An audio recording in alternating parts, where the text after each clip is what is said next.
said tomorrow. So just do it! Make your dreams come true! Ladies and gentlemen, I present to you Backstage with Alec J. Are you ready? You what? And now, your host, Al Silva. Who? Oh, what do you know? 10:05 or 10:07, whatever. This is the closest you're gonna get. Okay, because we're locked and loaded today. I had the show as soon as I came home from work. I'm like working on the show. Setting up the equipment. Locked and loaded. Haven't made the coffee. Jason in the living room. We're ready to go. Welcome, Jason, and welcome everybody out there in the internet world. Let's get our friends on the side here. Tuesday edition. This is New Year's Eve. It's close to New Year's Eve. My kids are coming over tomorrow, and I guarantee they're going to want to do a New Year's Eve stream like we did last year, which is crazy that I have them. The days, they change enough, but I have them again on New Year's Eve, which is nuts to think about, which is really cool. So we're going to ring in the new year right here with you people like this, sort of, and then we're going to ring it in again tomorrow, which is pretty sick. So you're going to get it back to back.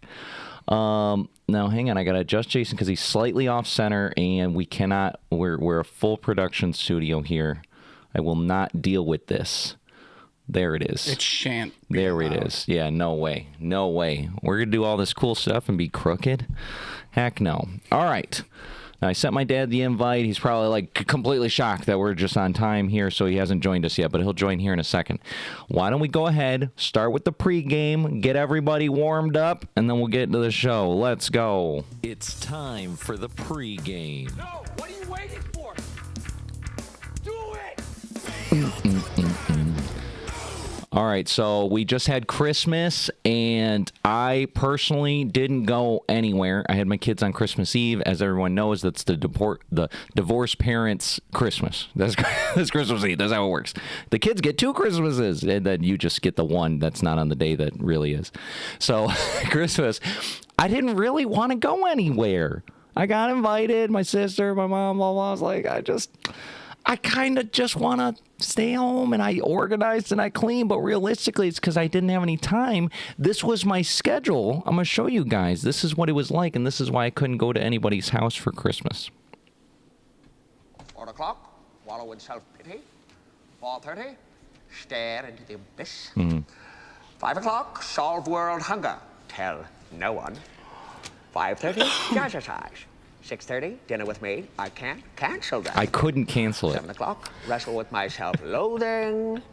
I'm booked. Sometimes you're just Loathing booked. till 9. I could swing it on in time to lay in bed, stare at the ceiling, and slip slowly into madness. That's key. What would I wear? 4 o'clock. I was booked. Sorry. So that's why I couldn't come. Especially the self-loathing. I mean, it took up the whole day. Couldn't do anything else. Sometimes it just takes so long. It's unbelievable. Yeah. Sometimes you got to do, like, many segments. Yeah, and realistically, I just couldn't cancel on me again. I couldn't. So, but it was really cool. I got so much done. I was like, yeah. I made a whole list. I made like a giant list for vacation. And so I had like a phase 1, which was my first half of the vacation. And I got that done. And now I have a phase 2 because I'm off for the next Wednesday, Thursday, Friday, Saturday, Sunday. So there's just so much to do, getting ready for the new year. Because I want to get into this year, and that this year be like the year. And every year I go, I want this year to be like the year. And if you look at it in totality, like we'll go over the stats a little bit later in the show. This year has been successful in many metrics, and versus 2024 was successful in some metrics. So it's like each year has been progressively better. So now I feel like 2026 is now the, what do they call it? Like the booster. Like, all right, yeah, we have some traction. Time to add the nitrous and start going. So that's what I'm planning for 2026. So you got to be ready, people. You only got 1 day left, or technically 2 if you count New Year's Day. But realistically, get it locked and loaded before New Year's Day. Now, speaking of like kind of that self-motivation, I saw this and I thought, man, This is so true. And doesn't it just, don't you ever sit there? I mean, some of you guys are. But some of us, we're burdened with something. And sometimes I really think, man, I wish I was dumb as hell. Tell them, random guy on the internet. Nobody wants to admit. They're too stupid to doubt themselves. You run 10 scenarios in your brain, but they pick one delusional goal and sprint to it. You hesitate, they act. Low awareness means zero friction. Meanwhile, you're smart enough to poison your own momentum with realism. Your brain argues against you. Theirs never does. Low IQ men win because nothing in their skull is strong enough to stop them. And while you were being careful, a confident idiot built leverage, got rich, and married the girl who should have been your wife. Low IQ people have an advantage that nobody wants to admit. They do. Man, he went real deep on that, but we've talked about that before. It's so true. Like, it's like if you don't know, you don't guess. You know, if you don't, you're not thinking about these things. It's like what they say, the more you know, the more you realize you don't know. It's also like the more you're aware, the more you're aware. Like, you know, it's like because I am aware, I go, man, I'm not good enough at this or that, or man, I'm just so far away from this or that, or man, realistically, I would have to accomplish this, this, and this, and this, versus a dumb guy goes, I'm gonna press record. They just go. They're not thinking, there's no consequences, just like, I'm gonna do it. And that's why you see so many successful dumbasses. Yeah. Because it's like they're not thinking, they don't, I just go. Well, they're not, the first stage is having the thought, right? Yeah. Second stage is either you consider the thought and you mull it over a bit, which would be, you know, like your thinkers. Yeah. I guess we'll say. Let them think. And then some people just skip that stage and go straight into action, even if they don't know what they're doing, which is like a compliment and a jab at the same time. Yeah. But it's kind of frustrating. They're like, it's a blessing and a curse. It sure is, buddy. You're gonna be just fine, though. Okay, just do what you do. Like we always tell everybody, every single week, there's some sort of motivation where it's just like, just do it. Don't care about what people think. Don't, yourself included, because a lot of the time it's yourself that is the biggest inhibitor. It's not even other people. Some people have other people weighing them down. Yeah. Most people, it's themselves. Most people, it's like, oh, why would anybody watch me? Why would anybody listen to me? Why would I start this business? Nobody's gonna be a customer of me. Those are the things that dumb people don't think about. They just go, everybody's gonna buy my thing. Everybody's gonna watch my channel. And that's what you gotta be. Pretend you are R-word. Be the main character. You know? That's right. Don't think about tomorrow. Don't think about what anybody's going to think. Just do it. Like Nike said, and Shia LaBeouf in our intro. Do it. Now, check this new place out in Metro Detroit. This looks sick. I don't think I know enough people to go to this, but if we can somehow finagle a big old group, I don't know what the minimum group is, but I saw this. I said, this looks sick as hell. Check this out. It's in Troy, Michigan. Why? Every time. I hate you, TikTok. I can't stand you. Listen, Have go. you ever wanted to be on a game show? Well, Game Show Battle Rooms in Troy is exactly that. You're in the game show. And of course they have a bar with signature drinks, because who wants to do this without something tasty? I was there with a big group of friends. Every group gets a producer and a host. Shout out to Pinky and Kayla. You get name tags, you pick a group name, and you get a rundown of the show. The battle room is filled with everything imaginable. Look at that. And from our team names, you can tell we're millennials. Our hosts were the most, really brought the energy, the comedy, and made us feel like we were inside a real game show. The games range from so many familiar favorites, whether it's a Family Feud style game, a Wheel of Fortune style game, which was so much fun, and this one actually might have been my favorite game of the evening, not just because we were winning. And there's even some let's make a deal stuff happening. It's so much fun. It's great for families, friends, big groups, small groups. You really gotta drop by. From what I can tell, this place books up quick, and I can see why. And of course, the team that had Donnie LB on it won. Do yourself a favor and come on down. Visit Game Show Battle Rooms. My goodness. And it looks like that would be an amazing job for me, like the host, too. Like, I'd love to do that. Host and Norman, hey, come on down. We're playing Battle Room Royale.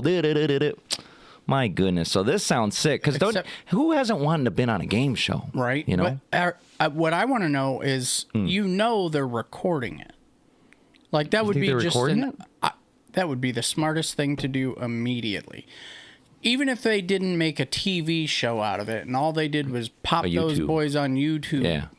If they're not doing that, I feel like we should go there, do it, see it. And if they're not recording this, like, I think that's a conversation we should have with them. Like, hey, look, we're Epic Media Productions. This is what we can do for you. We can bring a multicam setup. Everything streams to YouTube. Obviously, you get your people to sign waivers. If they don't want their episode to go on YouTube, no big deal. But the vast majority of people are going to want to show their friends. Like, I wanted to go on a game show because I wanted to be on a game show. Yeah, and then so they can show the people, oh, man, we went to the Game Show Battle Rooms. Go check out Game Show Battle Rooms YouTube. We were episode 5. Yeah. That was sick, bro. It was so funny when that one dude fell and he pooped himself. Oh, my goodness, it was crazy. Like, that seems like a no-brainer. No, we gotta check this out because I don't think they're doing YouTube. I don't think they thought of it, Jason. This might be our opportunity, and then I'll be like, and I'll host. We might have to delete this. Don't listen to this. Don't listen. Don't steal our ideas. If you're in Metro Detroit, let us do. Hey, we need this. We need this more than you guys. All right. That's honestly it for the pregame. That's all I got. We're in it. Time for Insano World. Go. We have longer segments towards the back end here. So if you're sticking around for the quick stuff, don't worry. We're getting to it right now.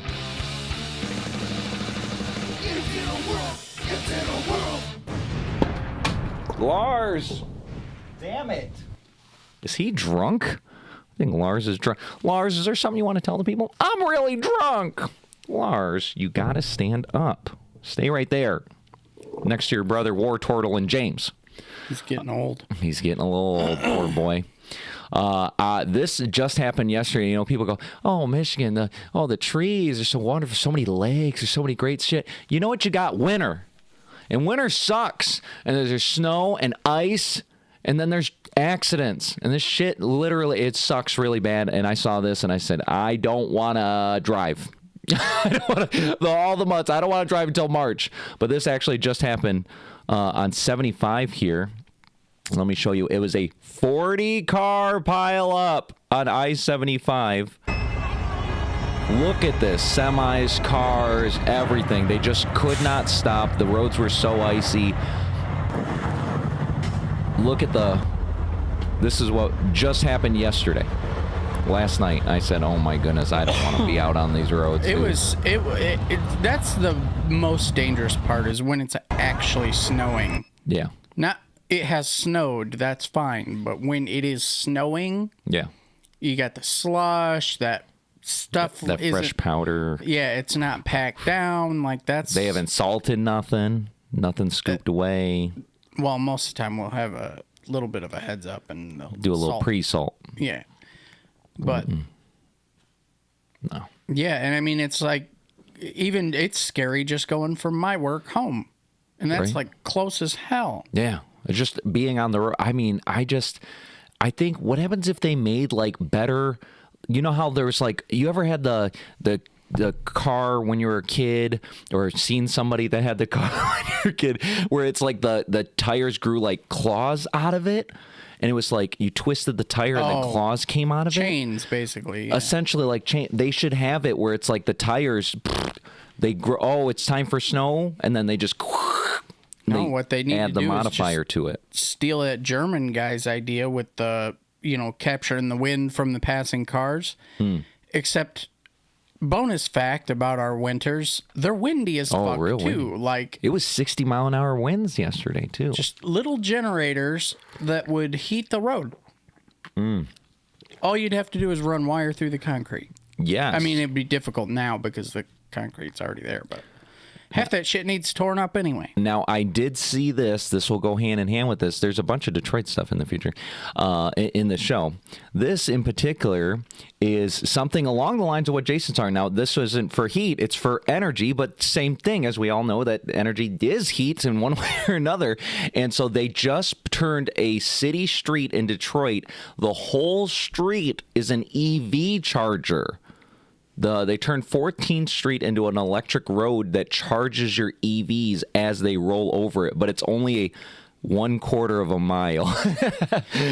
but it's a good start. Imagine if it was all like that. Yeah. You know, these roads Wouldn't that be sick? You think about it and you go like, holy shit, that'd take forever. Yeah. It wouldn't be the first time. Yeah. When they made them. Yeah, we didn't have these roads at one point. Yeah, and and we made now them. we do. And that was all, like, granted, we're probably never going to see that amount of shit get put down because we're going to die soon. But, Pretty soon. yeah, soonish. Pretty soon. But there was a time before our roads, too. And guess Yeah. what? We all enjoy those now. So Mine as well. I think this is the future in many sorts, because it's like not only is it for charging your vehicle, but like you were talking about, could he probably heat the road itself, so therefore it's not there's not snow on there, there's not ice. Also, I'm sure there's like ways to like illuminate. I was telling Mario this because we were driving on one road and it was so dark and the lines were so like faded and gone. He's like, I think you're not in a lane, and this was before the snow. And I was like, I can't tell. I was like, why aren't the paths like illuminated? Wouldn't that be sick if like the lines they were like do do do do do like Mario Kart? You're like, I know what the lanes are, I know Right. where to go and they're stuff like that. very definitively marked. Why not that too? So from the article, it says, from the outside, it looks like any fresh stretch of concrete. The Times reporter who test drove the Ford E-Transit Road, because of course Ford's sponsoring it, described the van gaining charge on a tablet display as it rolled over a row of white discs that marked the coils. The street sits along the New Lab building at Michigan Central, where more than 60 mobility startups watch shuttles and test vehicles run laps over the charged lane. So they're just driving in circles to see, like, oh, how much charge is this going? The city plans to extend the system towards a full mile as part of the broader rebuild of Michigan Avenue. So they're going to give it a whole mile. And so the way that it works is you can't just roll your own Tesla down the lane just yet. Only vehicles fitted with a Electron hardware that can talk to the road. So there's a specific piece of equipment that communicates with the road that will recharge it. So you can't just drive your Tessie or your e-car, your, what is it? Yeah, otherwise everybody's phone like, bro, would I'm start going. charging. Yeah. Like, it's not wireless. That'd be kind of crazy. Like when you're rolling over, it's like your phone charges, you got a wireless tab, like whatever it is, it's like charging it all. That'd be actually pretty sick. Sounds cancerous though. Sounds like, damn, they're Sounds just like pumping there'd it. be some kind of consequence. Some sort of consequence. Let's see here. For now, that means shuttles, test vans, and eventually buses and delivery trucks. But this is where it starts to matter for you. I love the ads everywhere. I can't even make them go away. If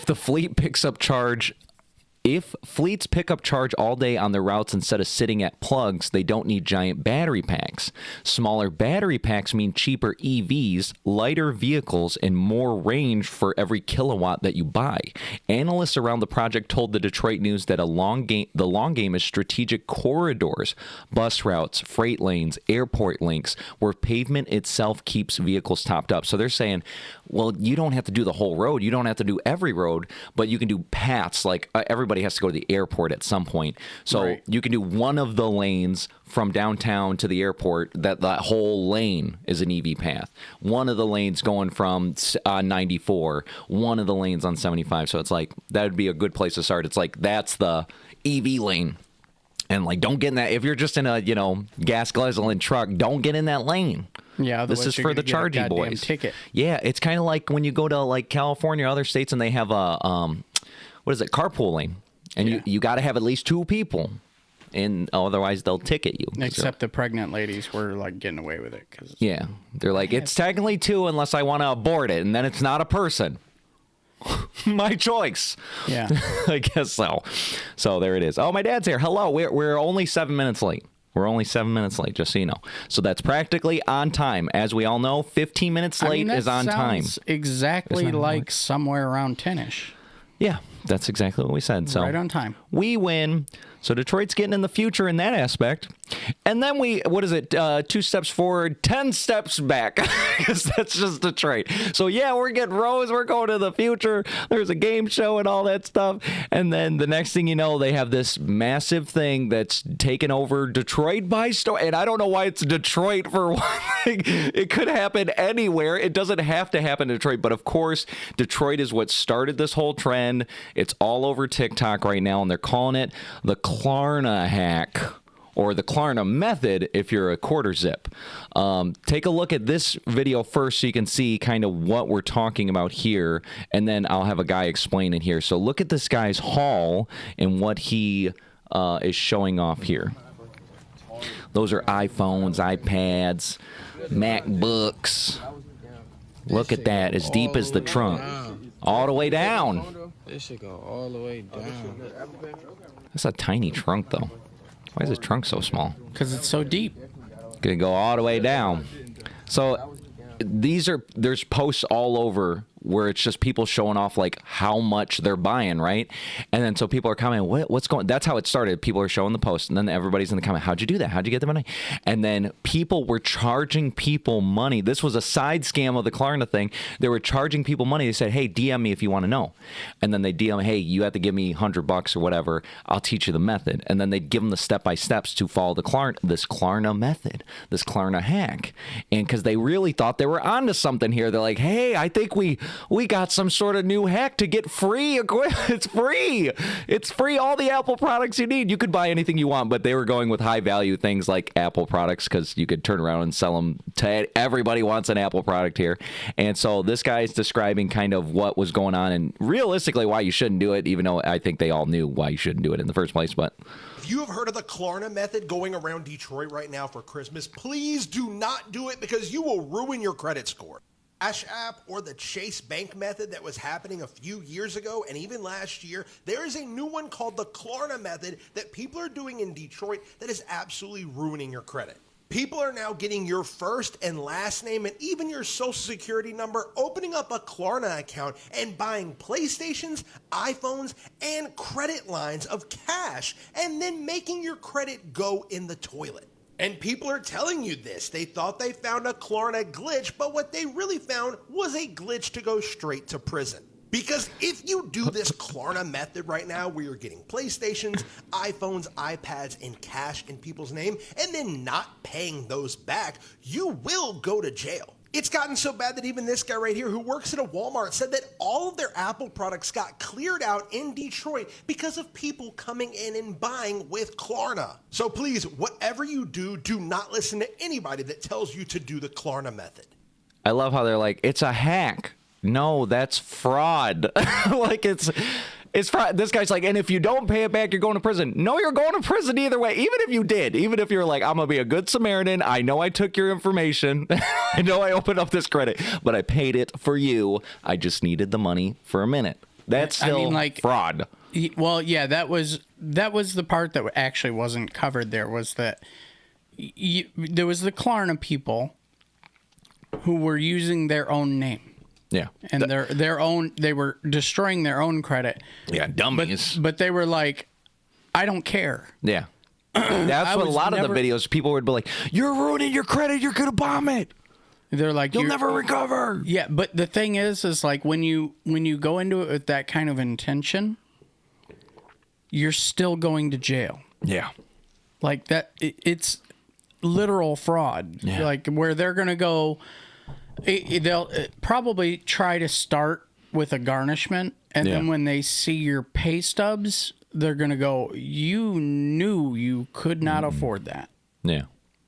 Like, and guess what? Yeah.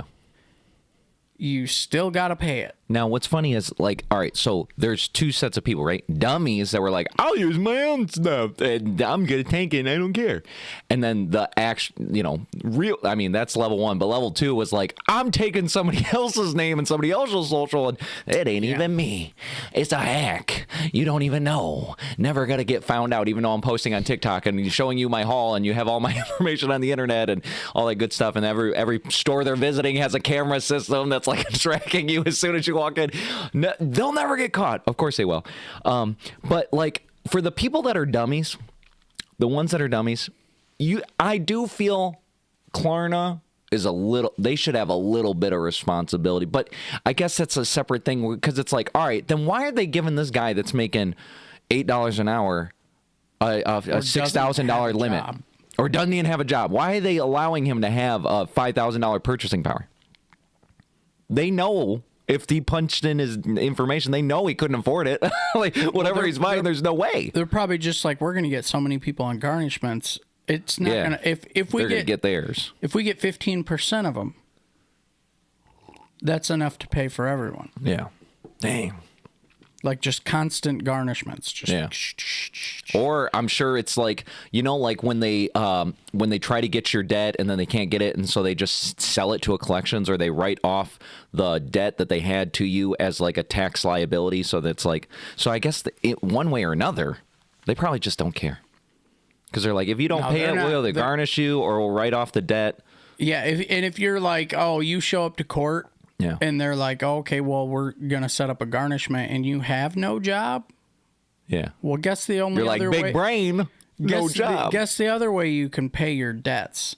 What is prison it? I was going to say, is it prison? Yeah. If you can't afford your debts, you pay in time. Time.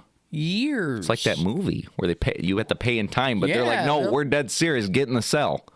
Yeah. Time for the time you want to do. That's crazy. That's absolutely bonkers. You know, and some people are thinking like, there's no way. There's so. They were thinking there's and sometimes there is somewhat of a what do they call it? Where it's like the method does make sense on paper, but they're thinking there's strength in numbers. If we get so many people to do it, they're not gonna be able to get us all, right? It's like a net, like the fishing net. It can't catch all the fish, and it's like, well, it just might take longer. I don't think they're like, well, man, can you believe 50,000 people did this thing? That sucks. This is going to take us years. Oh, well, but we're it'll not take gonna us do years. anything. Yeah. It'll take. They thought that with the PPP loans.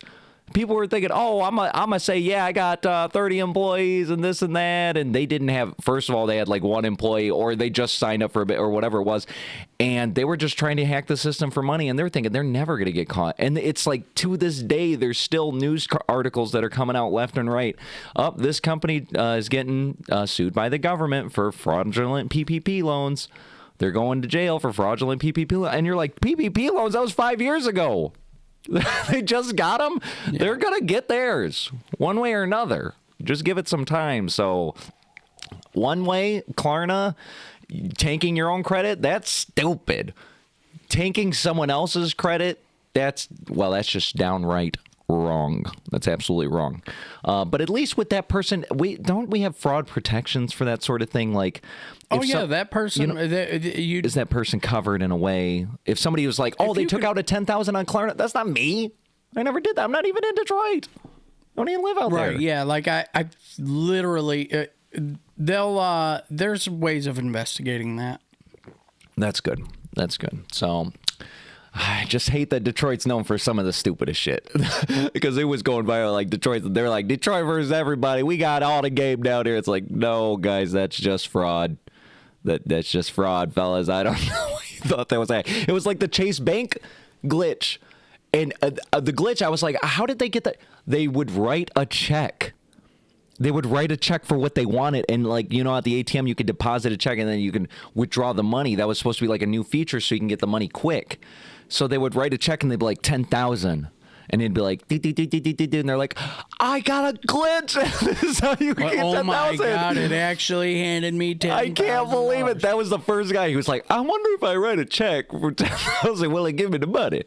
And then it did. He's like, I have a glitch. It'll just hand you whatever you tell it to. He's probably the same one too that was like, this is all I'll ever need. Boom. Bro, you're toast. Toast. That's crazy. So I can't wait. Give it a few. I haven't seen like mass arrests in Detroit. This just happened. This Klarna thing is just going on. It was like, it happened like the week before. This was 6 days ago when this was going viral. So it's only been a week. Let's see how long it takes for them to start mass arresting people. All right. Now, this other thing I had in here was coupled with this Klarna thing, because there was an update to the law for these buy now, pay later things, because they didn't count in a lot of aspects, and now they changed it so they do. So it's like, that's a double ban. You were like, oh, I'm going to do this Klarna thing. It's not even out my credit report. Well, it wasn't, but now it is, though. Perfect timing, I guess. Tell them, random TikTok guy. Or affirming the good times may be over. Until now, these accounts called Buy Now, Pay Later haven't impacted your credit score. So the accounts were easy to get, just to click on a website. And if you fell behind on the payments, there wasn't a credit hit to it. Sure, you'd be put into collections, but your score would not go down. But now FICO, the leading credit scoring company, has just launched new credit score models that for the first time ever incorporates buy now, pay later loan data. Equifax, Experian, and TransUnion are already integrating this data into their credit reports. It's not all good, it's not all bad, but here are the pros and cons. On the plus side, on-time payments are now going to help you build your credit, which is great, especially for people with thin or limited credit histories. People who pay their buy now, pay later loans on like time a normie, can see an pay increase 'em. of up That's to right. 21 points on their credit score. But on the negative side, missed or late payments can now harm your credit score, Oh, no. just like with credit cards or other traditional loans. And multiple hard inquiries from opening several accounts in a short period of time can also lower your Glad score. I got that out of the way. Each hard inquiry is Lots of inquiries. The hard inquiries is kind of sucks, get but approved for new credit. making your The era payments of be buy now, that's pay real later good. loans being invisible on your credit report is unfortunately behind us. Your repayment behavior is going to impact your credit score and your ability to access new credit. Yes. So that's, I mean, for us normies that like, you know, we're getting stuff because we're going to pay and all that good stuff. We're like, hey, let's get that increase. And then all you guys that were doing Klarna, which it's even worse for you. Like there's the fraud element and all that stuff. But now there's a real impact to the credit. I think that's what a portion they were thinking, well, it's not even on the credit report. Somebody told them it's not even on the credit report. And well, it wasn't for a little bit, but now it is. So. The only reason it wasn't on the credit report wasn't because they didn't want to in the beginning anyway. It was because it was a variable amount. Yeah, it's not like a line of credit where it's like you have 3,000 and you've only took that's why they never call it a line of credit, they call purchasing power. You could buy up to this, and it's not until you do, and then they go, okay, now that's a $1,200 loan at this term. And so it's like each thing is made individually. And I guess a lot of the portion is like per store has its own agreement with a firm or Klarna or whatever. And so that's why you would get different purchasing powers at different stores, because you would think, oh, it's all through a firm or Klarna. And it's like, no, they're kind of like the middleman. I guess it's like the store more or less giving you the credit. The store's like, all right, let's see, Walmart. Walmart's pretty big. Give that guy $2,000. But then the same, you would go to Best Buy, and Best Buy would be like, I'm thinking $1,500. So it was like based on the store. Best Buy was like notoriously like, they're like, we don't like that. We've seen these people before. We're not doing it. So good news for people that are paying their stuff. So we should see an increase, and I can't wait to see the credit go up this year, because that's the main goal. It's like we got to get that credit up, get a house, and it'll be really awesome. So thank you, Affirm. I do have a list. I'm going to make a TikTok of this, of my MVPs of 2025, a poor man MVPs of 2025, and Affirm is definitely up there. Very helpful, and not because I glitched it. I bought things that I am paying for, but it was a glitch in the sense that I'm going to buy it now. What I liked about Affirm versus your traditional credit cards is you're used to like, what is the lowest thing I can pay, right? So when your credit cards, you're like, oh, my minimum payment is $35. So you're like, well, let me pay $35 or whatever. Or, you know, maybe you're smart and you're like, I'll do 40 or 45. With Affirm, your minimum payment, or the payment, it's much higher than what your minimum payment would be on your credit card, because your credit cards want to keep you forever. I was looking at my sister's credit card payment thing, and it was like, and all your credit cards do this. You just got to look at your statement. I think it was a law that they put in some point, so it doesn't matter what company it is, but they'll tell you if you pay just your minimum payment, it'll take you 11 years to pay off. And you're like, that's insane. And it could just be a $1,400 card, versus on Affirm, you could do a $1,400 payment, and then you put how long you're going to pay it for. So like, for instance, like I did the camera setup, and I was like 2 years, give me 2 years, my boy. And so it's like, all right, you're going to be paying $80 a month for 2 years. And I'm like, okay, but at the end of 2 years, that's it. You're done. So you're thinking, well, that's crazy. Why would a credit card that's the same amount take you 11 years? Well, that's because the Affirm payment is $80 a month. That same credit card might only be $30 a month, but they're charging you $20 a month on interest. So you're only taking away $10 a month.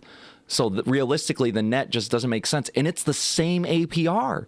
Like the Affirm could be a 30%. I think it really is like a 30% APR. It's a high APR. 31. It's high, but it has a definitive date. Like, that's it. Yeah, they've already 6, 12, 18. There's a pro and a con to that. Yeah. The pro is like your payment is going to finish it off by the time you said. Yeah. And that's even if you you have top-notch credit and you do your thing. Yeah. Usually that's the only instance where you get those kind of deals. Yeah. Because like anything less than that, they're like, well, your minimum payment's $40 a month on a $2,000 or whatever. Mm-hmm. These are like furniture numbers, by the way. Yeah. Not anything I bought, but so you go $40 a month is like just enough to cover you to not get reported. Yeah.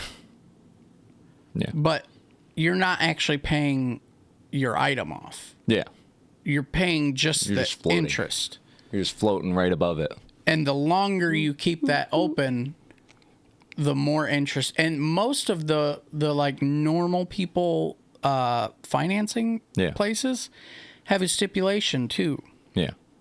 Where if you sign up for 2 years and you don't have it paid off within 2 years, we'll increase the interest. Damn. By like 30 more %. That's insane. So you're set up from the beginning to not be able to pay it off in time. And then also, when you don't pay it off on time because you've been paying your minimum payments, now you still owe the full amount at almost double the interest. Damn. That's crazy. So now you're stuck. You had a $40 payment. It's an $80 payment now. And that's just to stay afloat. That's to not touch what you're paying for. And that is the beautiful thing about Affirm. Is like when they say 2 years, in most cases, you're probably going to pay it off early, to be honest. If you're, especially now I wonder if they'll have to change their interest, the way they do interest, because paying off early now would impact your credit, which is like, okay, there's a benefit now. Yeah. But you with Affirm, if you pay off early, if you pay off early, they already said no. We told you how much we're adding. Yeah. 12 months at this amount will equal this amount. Okay, you signed up for it. Now that is the amount you owe, which is already including interest no matter what you do. Yeah. Paying early essentially just gets you out of that monthly, I got to pay this next month, but it didn't save you any money versus your credit cards. Paying them off as early as you can will save you money because you're just floating ahead, just giving them interest, all that stuff, or paying your mortgage early or paying your car early. They don't charge you it all up front versus Affirm. So there's pros and cons, but to me, I like the definitiveness of like, look, I said 12 months, and in 12 months, I'm done. And that's it. And they go, yes, that's fine. And I go, heck yeah, let's go for that. So don't screw it up by hacking it. Like the normies, they still need these methods when we're poor. If I had enough money, don't you think I'd just buy it? My dad always says, don't buy nothing you can't afford. That's how you get into debt. And it's like, yes, absolutely. But he also famously said it takes money to make money. So there's a paradox. There's a conundrum that you have here. You need money to make money, but don't buy something you can't afford that might make you the money in the end. And there's a circle, and at some point, it requires a little bit of debt. But you got to have smart debt. Okay, smart debt is like, I'm going in with intention. I know what I'm purchasing this for, and I know what I'm going to do with it, and I know I can afford it. I'm not going to take out a $10,000 loan if I know I can't do that. Yeah, and then plus with the Affirm, again, like if you're looking at it in the perspective of like what are you trying to do? Yeah. Like in my instance, I am trying to improve my credit. Yeah. So having paid off loans looks good, and now it's going to be even better because every payment gets reported. It's going to be like, boop, every single. They're going to look at payment history and then go, "Well, shit, we thought you had bad credit. Thumb up. We thought you had bad credit. Boop. Turns out the only things you never paid were things that you really actually kind of got screwed on." That's right. Boom. So We think smart credit. We've already had an idea a long time ago. We have so many channels where like we should do a channel on blank, and we had this idea for like a financial channel for like poor people to like get ahead in life. And I already registered all the Gmails too. It was going to be called Min Max Finance. Min-max, right? Just go put all your eggs into the things that you're able to do to be like maximum successful with the minimum amount of resources that you have. And so I registered all the Gmails, all the TikToks, all that stuff. We just never got to it because there's only so much time in the day. But hey, it doesn't mean in the future we got a little more time. Oh, let's teach these people how to build their credit and how to do that. That would just be super cool to do, to be able to help people in more than one way. How to escape crippling debt. Yes, heck yes. Get productive debt. Now, on the instance of, I got this one where it's, I feel like some of this, I don't know, I wasn't trying to shit on Detroit. It just happened that way. I'm coming across TikToks and some of it's shitting on Detroit. Now, this one isn't Detroit in particular, but it'll be Detroit flavored ramen. And this lady was teaching her kid Ebonics, and there was a lot of praise going on in the chat, and I don't know. Why don't you guys look at this and you tell me what you think here? Go ahead, random TikTok lady. What you supposed to be doing to go? That's hard to say fast. Do it tomorrow. What? What you? What you supposed? That's one word, not what you. What you supposed to be doing tomorrow? What you supposed to be doing? Not supposed.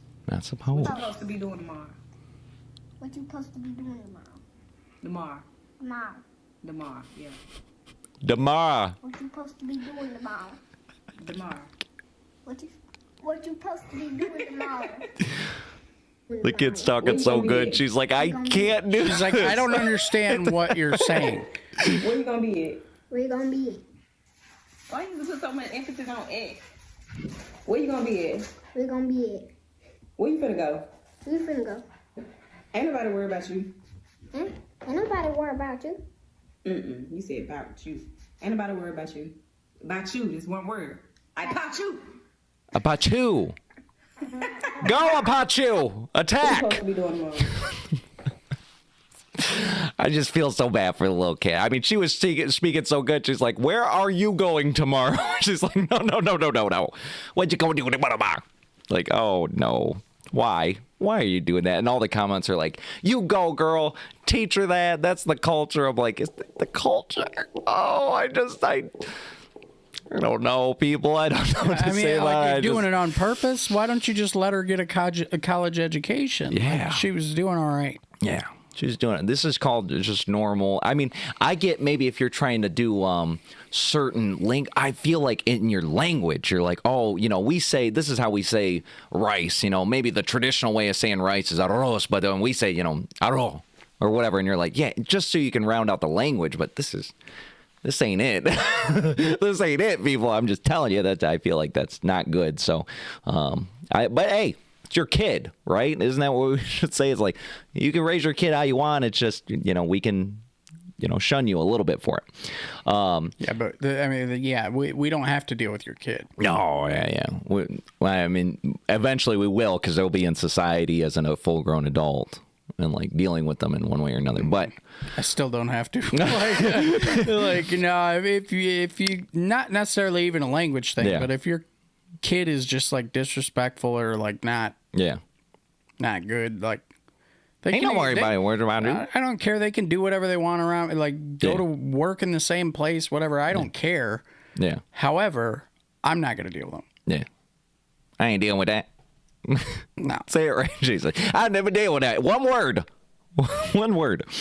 Now, speaking of kids probably needing more parental supervision, teaching them right things to do, this was the opposite of this. This was going viral because there was these 3 kids that just got arrested for stealing a car. Not good. They stole the car and they crashed it. You got in that car. Take a look at this. Newburgh Heights police children. The youngest only 8 years old. It was a shock to the officers. Newburgh Heights Police Chief John Majoy says the kids stole a car from Parma, ran from police and crashed that car into the side of a house. Damn. This is my first time in the park. Well, I can tell by the way that you drove. You suck at driving. From this dash cam video, you can see the stolen white Kia speed past so police scary, at almost 80 miles per 80 hour miles on an Harvard hour. Road near Denison Bridge. They attempted to stop the vehicle. It was actually behind a couple cars, stopped at a traffic light. It kind of cut in the right lane and then off to the races it went. The police chief says these 3 children first watched a YouTube video that showed them exactly how to steal a car. Then what? they decided to go out on the streets and try it for themselves. On the stomach now! On your stomach now! The children were treated by paramedics and returned to their parents. They Chief were Majoy what? says the 11 and 12-year-old will be charged for their crimes. However, it is up to a juvenile prosecutor if the 8-year-old will face any consequences. In fact, the 8-year-old made a comment that Santa Claus was going to bring him coal for what he did, which is pretty sad. Oh my goodness. We knew somebody who did that. Yeah. Yeah, we did know somebody who did that. But not at 8, 11, 12. 8, 11, 12? A little older. We were like 17, maybe? Yeah. 16? So how old would he have been? 15? If we were 17, he was 2 years younger. 15? That's at least 3 years older than these little kids. Am I right? But either way, yes, this is messed up territory stuff. Like, this is crazy. Yeah. And so you feel bad for the kids, but at the same time, like, they YouTubed how to steal a car. Yeah, and they could have been shot. So, yeah. You know, some people will not put up with having their car stolen. Yeah. And can you guess what a lot of the comments were on this video? Just take a wild stab. What do you think, like, the majority of the comments were saying in this video? It's not poor kids. It's, why is the officer yelling at the kids like that? Why did they make the kids get on their belly? Why were they pointing weapons at the kids? That was most of the comments. I think judging by the way the chief was like, that's sad. Yeah. That there wasn't a lot of ill intent. Yeah. That they were probably like, man, this is so egregious. We got to scare these kids now. Yeah. That show is like Scared Straight. Yeah. Send them to the jail, and then people are like, I'm going to assault you. If you get in here, I'm assaulting you. And then boy. Also they didn't want to like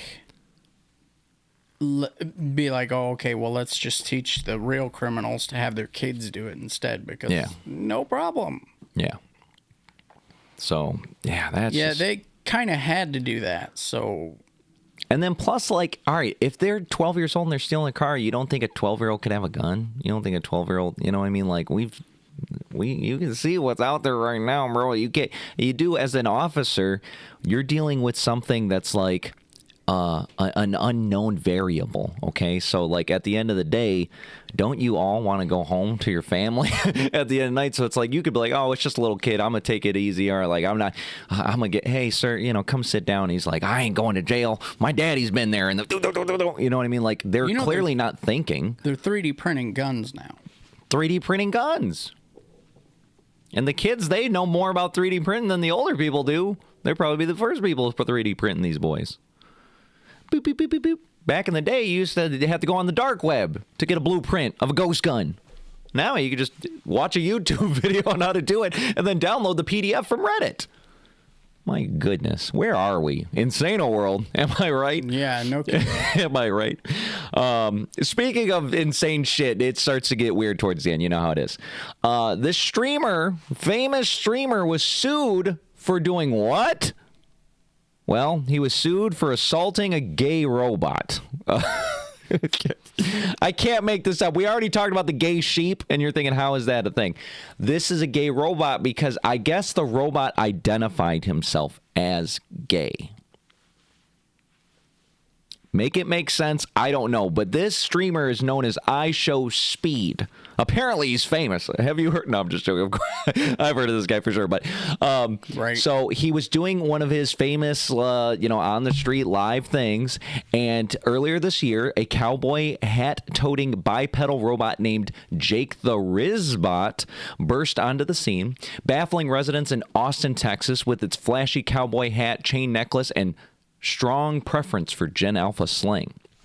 Just weeks later, the 4-foot-tall Unitree G1 robot moved to California and seemingly came out as gay, appearing on the streets of West Hollywood, decked out in gaudy rainbow attire. Make it make sense? I don't know. So now Jake the Rizbot has run into trouble. As Complex reports, the robot was allegedly assaulted and permanently damaged by streamer Darren Jason Watkins Jr. I didn't know what his real name was, but is known as iShowSpeed. Darren Jason Watkins Jr. The robot's developer, Social Robotics, has now filed a lawsuit against Watkins Jr. for a whopping $1 million in monetary relief. According to the complaint, Watkins Jr. became angry and agitated and eventually intentionally assaulted the robot. Footage circulating online shows the streamer getting into a verbal altercation with the robot before sucker punching it, putting it in a chokehold, and shoving it into a sofa in anger. "You think I'm playing, bro?" Watkins Jr. shouts in the clip. It's a baffling situation, especially considering the streamer was presumably acting out of a fit of anger to gain notoriety and attract more viewers. We're struggling to believe Watkins Jr. was actually angry at the robot, but yet the streamer's theatrics appear to have gone too far regarding his intentions. According to the lawsuit, Rizbot turned out to be a total loss. They had to scrap the boy, forcing its owner to cancel a co-hosting opportunity with Jimmy Mr. Beast Donaldson and an appearance on the NFL Today show with CBS. So that's why they're suing him, because he broke this robot, and they say maybe it's because he was gay. It's almost a hate crime. Not only because it's not a species difference, right? It's like human versus robot. So there's some sort of ism there, but it's a double ism because he was gay too. So it was already robo-homophobic hate crime. This is wild. This is the future we're heading into. You can't even assault a robot no more. What the hell? It's like Detroit become human, but like in real life. Yeah. How did the robot know he's gay? How did the robot even decide to get into this altercation? Like, because when I say something and Gemini responds a way that's like not the way I expected. Yeah. If I've literally never just been mean to Gemini. You never wanted to backhand her? No. But the most frustrating thing it's ever said was not that disagreeable. Yeah. I don't know. Maybe the robot said something humophobic. Wow, man. Maybe he's humophobic. Maybe he's a humophobe. We should sue him. Whatever he did. Or his parents. That's right. All right, and the final thing of Insano World is, what is up with Antarctica? You know we like to get really weird towards the end here. Let this guy explain. Let him cook, okay? Allow him to cook for a bit. Check this out. What's going on with it? I just didn't know Antarctica is like one of the biggest conspiracies out there, because it is the only place in the world that every government in the entire world has came together and said, okay, we can't let our citizens go there. And they'll actually patrol it, like the U.S., China, Russia, all countries that hate each other will all come together in unison and like patrol those waters, and they'll shoot down any boats, they'll shoot down any planes. Anybody trying to go to Antarctica privately, they can't do it, okay? You can go on expeditions and pay for these big expeditions. They'll take you to like a certain area that has got the clearance to be okay, but you cannot go inland of Antarctica. It is illegal. Now, a lot of people say, oh, it's just not safe to go there. There's a lot of places that aren't safe to go that no one gives a damn if you go there or not. But for some reason, Antarctica is the only place in the world that every country in the world spends millions and billions of dollars to keep people out of it. just so we're all on the same page, no countries in the world can agree on religion or like, ethics and morals and, economy and all this other stuff. But the one thing they agree on is like, yeah, don't let them go to Antarctica. We'll let them climb, the Himalayan mountains and Mount Everest, and thousands of people will die doing it every year. But Antarctica, who do they think's going to go there? No one has the money to go there if they wanted to, unless they're like some kind of millionaire or billionaire already. That's true. But they all gatekeep Antarctica. Now, there's a lot of reasons why this happened, okay? Tell me. 1959 is when the world signed the Antarctic Treaty to not let people go to Antarctica. Just a few years before that, Admiral Byrd, if you guys know that name, he was one of the lead military figures in the U.S. military. No, I didn't know that. He went on an expedition there that lasted until 1956. He went on 3 different expeditions there. He actually lost all of his rank, all of his authority, and his reputation because he got back from one of those trips and said that it is a massive hole in the earth. You can read this like online. There's a hole in the earth down there. Like, he said it was a massive hole in the earth. There was crafts coming out of it. It was a endless bottomless pit. There was things coming up out of it. There was this massive void. He truly thought that is what the reason why you see UFOs is not UFOs coming from other planets. He thinks they come from this hole because he saw things going in and out of there. And he said, I cannot describe because I've never seen anything like it in my life. It is like there's a void, a hole punched in the middle of the earth that is so far across that you can't see the other side of it. And it's so deep you can't see the bottom of it. And he said it was extremely warm next to this hole. And we know that the center of the earth is hot. And he said that is a direct hole to the center of the earth. It's essentially what he wrote in his report. But he was unable to verify any of this. After he wrote that report, he was decommissioned, out, never allowed to be in charge of anything again, obviously. And then the world signed the Antarctic Treaty, and that's when we stopped letting people go there. That is not a conspiracy. Is that crazy? So do you think that, some people think the Earth's flat. They're saying, no, the Earth's round, but at the bottom, big old hole to the center. Because we want to throw people into the pit, possibly? You think that's what it is? I don't think they want to throw people in the pit if they're not allowing people to go there. Who are you gonna throw but when you go into the pit, it's the pit. You know what I mean? You're a goner. You don't come back. You don't talk about it like Sargent did. I think if that was the case, they wouldn't have a problem with people going there. But they would never come back, though. Who cares? They don't care about the thousands of people who die, like you said, climbing mountains and shit. Like, if they're dead, that's not a problem. But if you're alive and telling people about what you saw there, that is a problem. That is true. Damn. But you remember how when they had those drones that, everybody, they just, we forgot about them. But a lot of them were saying we were coming out of the ocean. So maybe they were coming out of Antarctica. And then they go...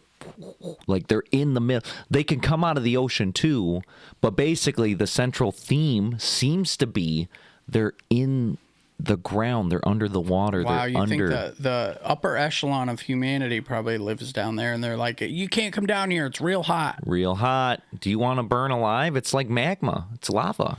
Yeah. But then realistically... Really, it's just a really futuristic city. Super futuristic. They're like, oh man, we got bubble tubes. You get into a bubble and it just teleports you to the other side.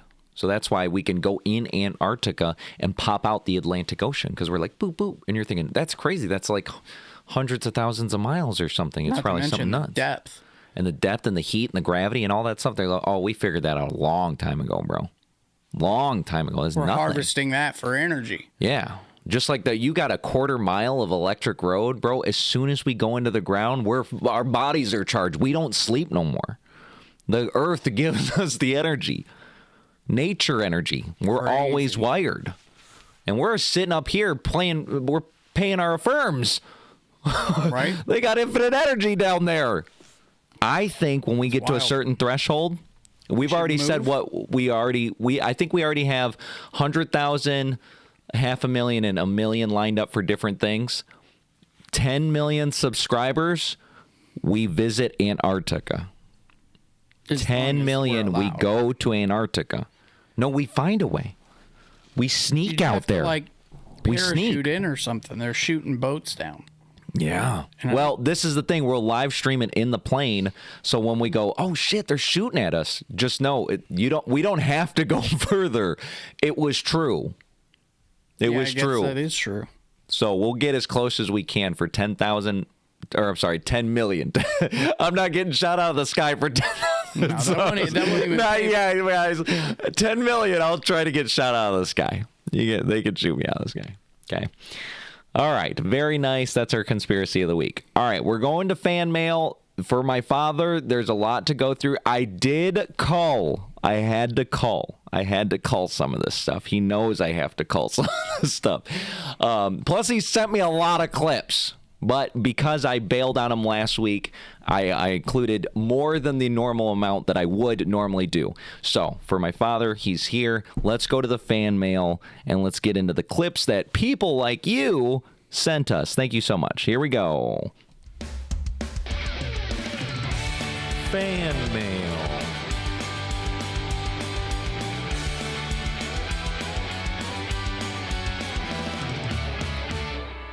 Very nice. All right. So we're going over to Twitter land. That seems to be his bread and butter over here, as always.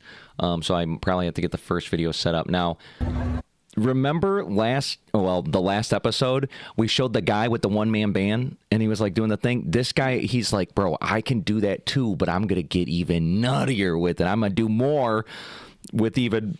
Well, not less, because he's still a human being with 2 hands and two feet, but it's just crazy how he's going to take this to the next level here. So let's go ahead and pop this open. Oh, it's just slightly off. Twitter, why does it do that? Here, I'm going to move it just for tweeting here. Boop, boop, boop. Put you in the back. Oh, nope, not behind Jason, though. Not that far. Not behind Jason. There we go. All right, but behind me. Like that.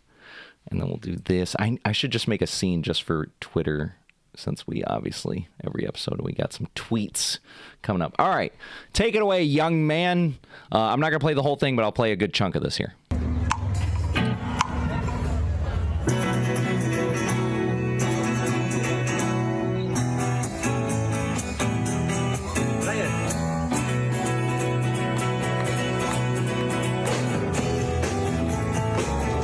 Sweet. I can see the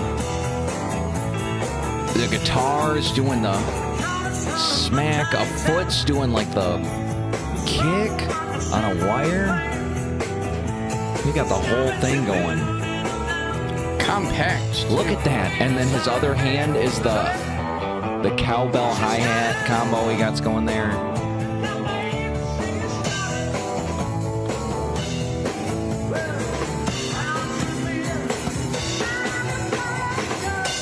That's great. Look at all the little bells and whistles. Nuts.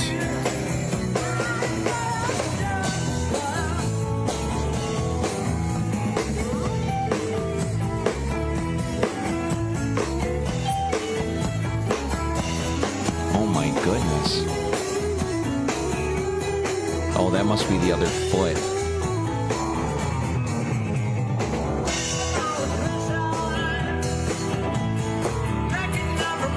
What are those things next to the microphone?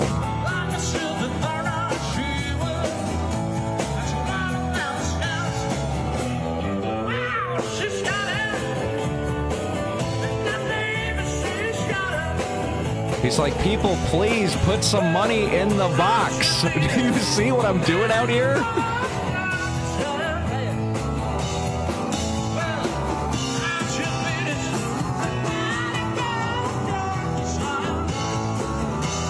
Looks like the animatronics, like at Chuck E. Cheese. Literally every movement does something. So he's like, I can't. Just be very intentional. Like, oh, here it is. Oh, was he? What is that thing? It's like a double harmonica.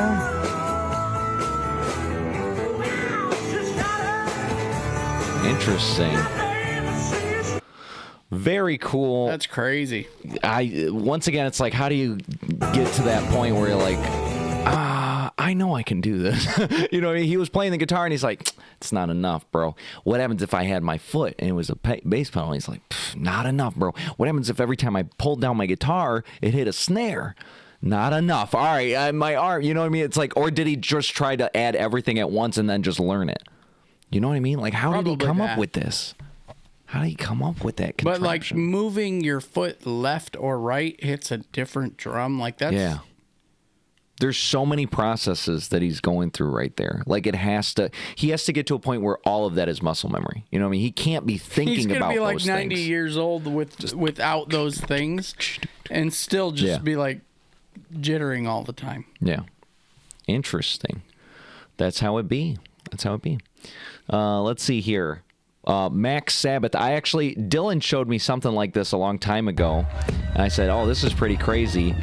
It's a Black Sabbath tribute band where they all are McDonald characters. And they change the words. This one's Frying Pan, not Iron Man. Because he's the grill master, you know? Look at the Hamburglar in the back.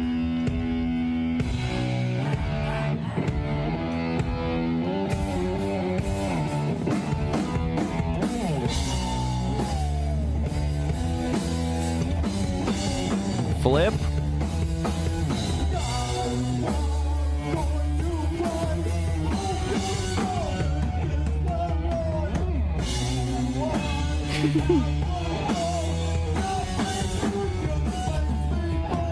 That has to be so hot and sweaty. Big ass head thing. On stage, lights, jamming.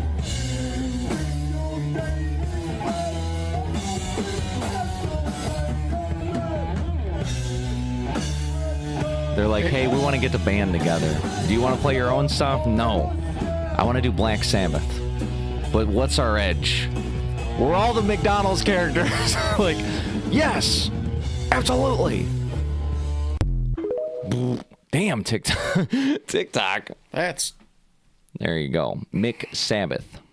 It was almost like his mic wasn't on, though. Yeah, he needed more. They should have gave that boy more. He spent all that money to be the front man.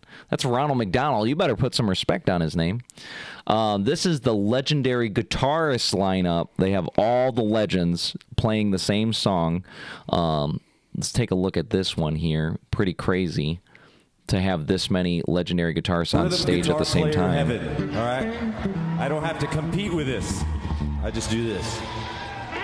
This is Led Zeppelin, Aerosmith, Metallica. Let's see.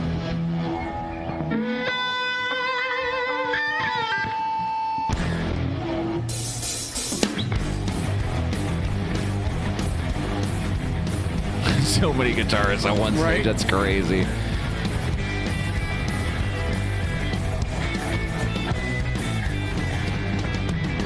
Oh, Jason Newsted.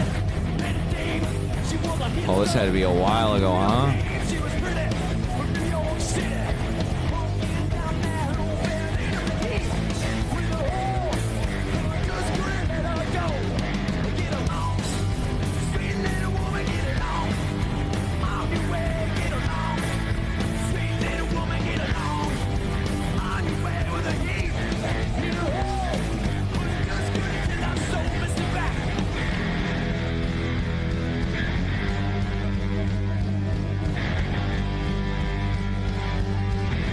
Are they all going to get an opportunity to solo?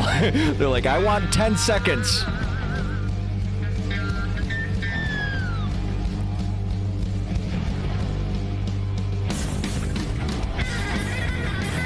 Who's first? Who's soloing?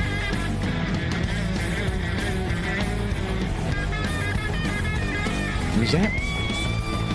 Is that the Rolling Stones guy?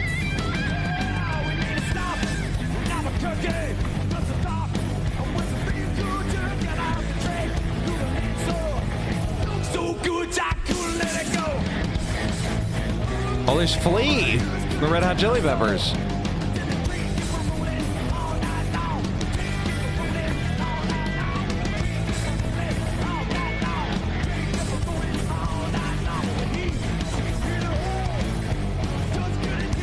I wonder how they decided volume levels, too. Kirk's like, let me rip, hang on, I've been here. Let me get a little of this.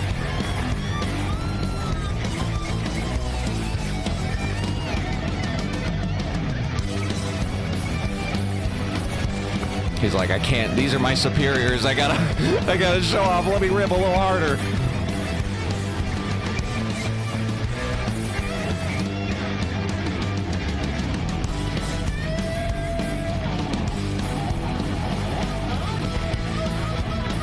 It looked like he looked back at him. Is it all right if I go? Is this my turn?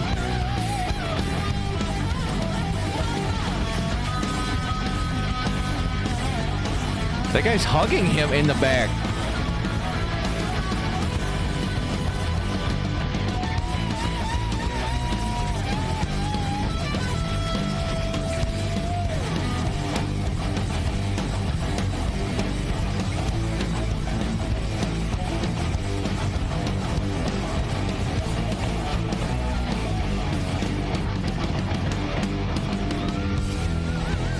Wowzers.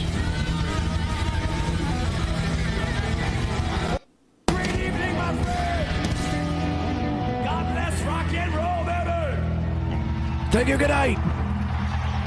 Wowzers, what a lineup. Right. It can never happen again.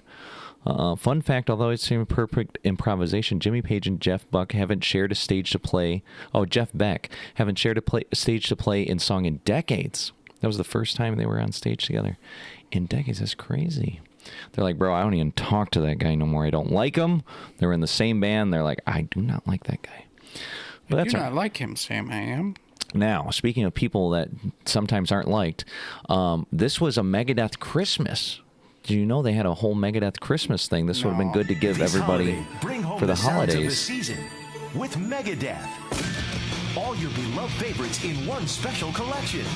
Frosty the Snowman was a jolly happy soul. The kids love it.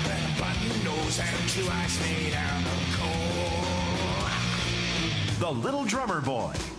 Shall I play for you? Blah, blah, blah, blah, blah, blah, blah. Oh, we don't even have the words. Do you hear what I hear? Do you hear what I hear? That almost sounds like it could just be a Megadeth song. Right.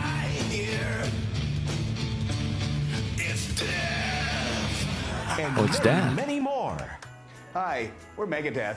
These are the carols we grew up loving. And you'll love them too. Or Santa will kick you in the throat!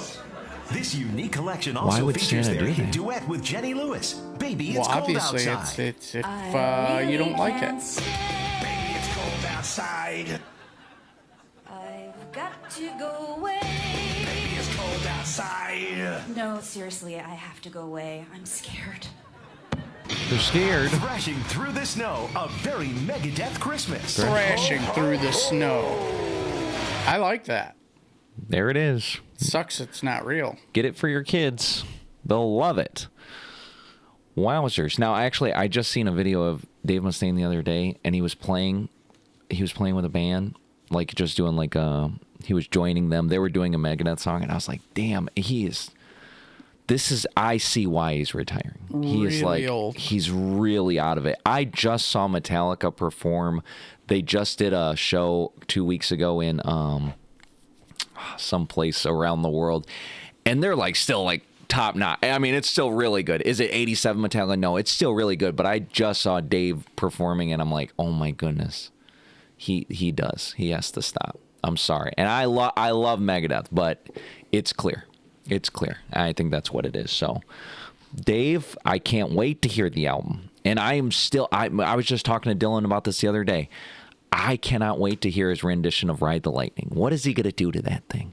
What is he going to do? He's like, I got to speed it up. Because. I got to rip harder. I got to scream. I got to whatever, you know, but he's so old now. So I'm like, I don't know. It's not old as in age. You get what I'm saying? He's just as old as James and Lars. They're all the same age, but Dave is deteriorating at a rapid pace.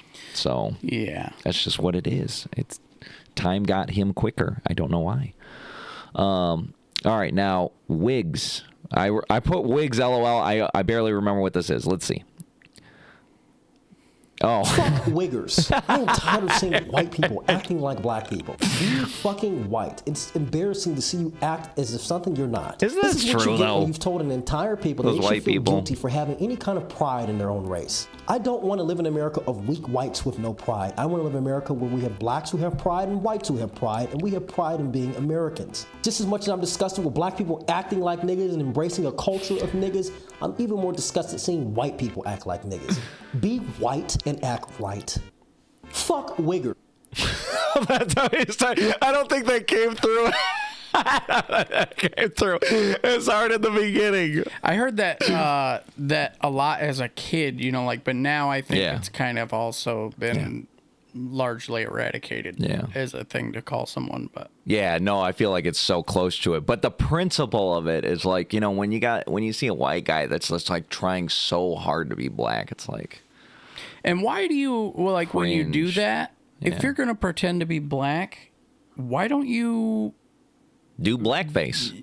Why don't you? Why do you always focus on the negative things? Like, you're saying the stereotypical things. Yeah, they're always doing like just the stupidest parts of the culture, like rather than making bread. Any of the the many people who became successful or did what you know, playing reggae music, got themselves out of the hood, so to speak. You know, like no, I like smoking black in my house. Yeah, you're gonna act like with my diamond teeth, in the hood. Stop it. Cornrows, but I'm white. You're like, no, please. All right, and then here we go. There's so many here. White supremacy is actually black. It's a black originate. I didn't know this, but this guy's explaining it here. Black folks created this. That's correct. From Africa. Because we are just amazed by the things they've done. Well, we describe them always by inventions. That's all. They can command water from far away through tubes into their bedrooms. We can even fetch a bucket of water from the next lake. You will be drowned. They can put electricity. We never had one in Africa. They have airplanes fly over us. It's amazing.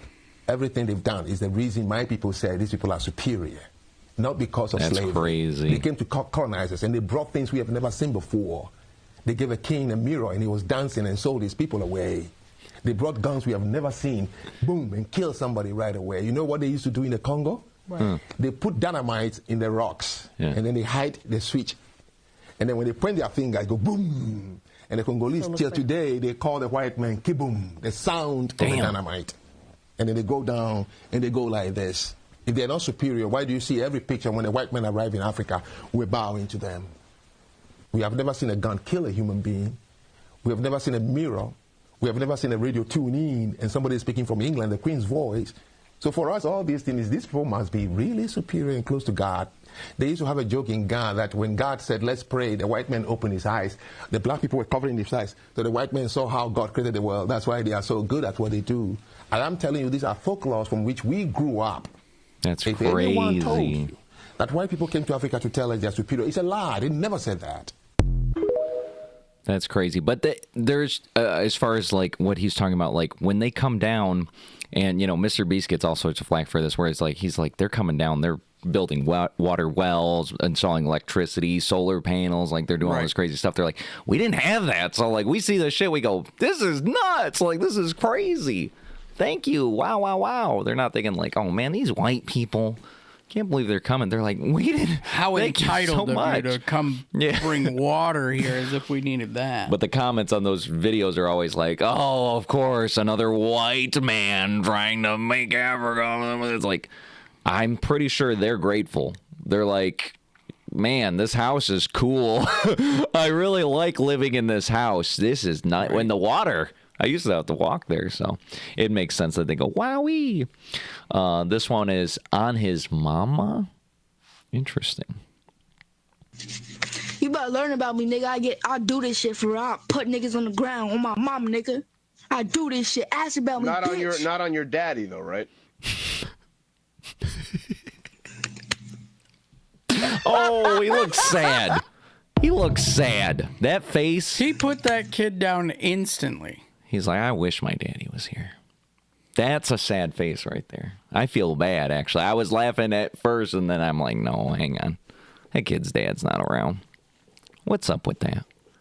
Why do you think there's such a prevalence of fatherless homes in the black community when the kids, they were the kids that grew up without the dad, and then they grow up, and then they have a higher prevalence to do that? What's up with that? You would think, like, man, my dad left me. He was such a POS. I'm about to be the best dad ever, bro. And it should create an opposite cycle. And then they're the best dad, so then their kids are like, oh, my dad was awesome, so I'm going to be a good dad too. You know what I mean? And then it just keeps going forward. But instead they're like, man, I don't know. My dad left me. It seemed easy, so I'm out of here too. Now I get, or maybe they get to a point that I get why he left. I'm out of here. So they leave in their teens instead of their childhood? Yeah. Either way, it's just sad. Let's see here. Equal pay. What about some equal pay? Who's getting it? A man makes doing a job, a woman might only get 70 cents doing the same thing. That's not fair. We got to fight to make it fair. Because a woman, she's only useless 1 week out of the month. Oh. That's 25% of the time. She should get 75 cents on every dollar. We have to fight for her nickel. Agreed.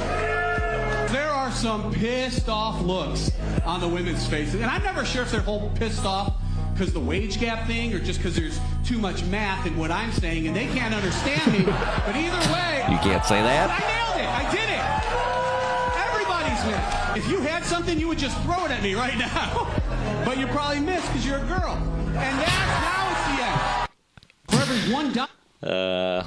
Why do women get so mad so easily? That's the other thing. They're a little too emotional. Don't throw something at me. I'm on the internet. I'm just saying stuff. You'll break your screen. You can't hit me, just so you know. That's not how it works. This is a Nazi knock-knock joke. Yes, I included it. This is funny, though. Have you ever heard of my Nazi knock-knock joke, Lewis? No. Knock-knock. Who's there? Vive las questions! Now get out of here. He slapped him super hard.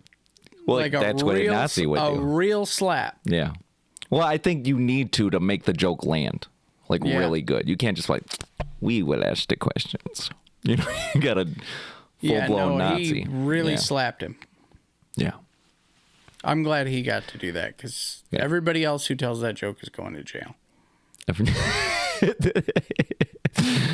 was good. It was a good execution. At least a well-executed joke. That's right. Let's see here. Dave Chappelle, he doesn't want to be co-opted. Oh, this was viral. This was going viral. He was doing a stand-up, a special, and he was saying he doesn't want to be co-opted, so you know something's wrong when he utters a certain phrase. This will be his key word to know that he's been compromised.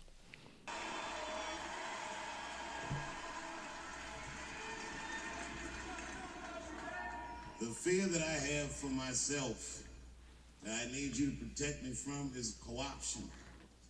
My voice has become more powerful than I intended it to be. But I cannot let these niggas do me like Charlie Kirk, or even worse than that.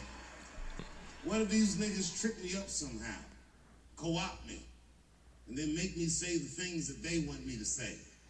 We can't have that. So, just in case, we need a code.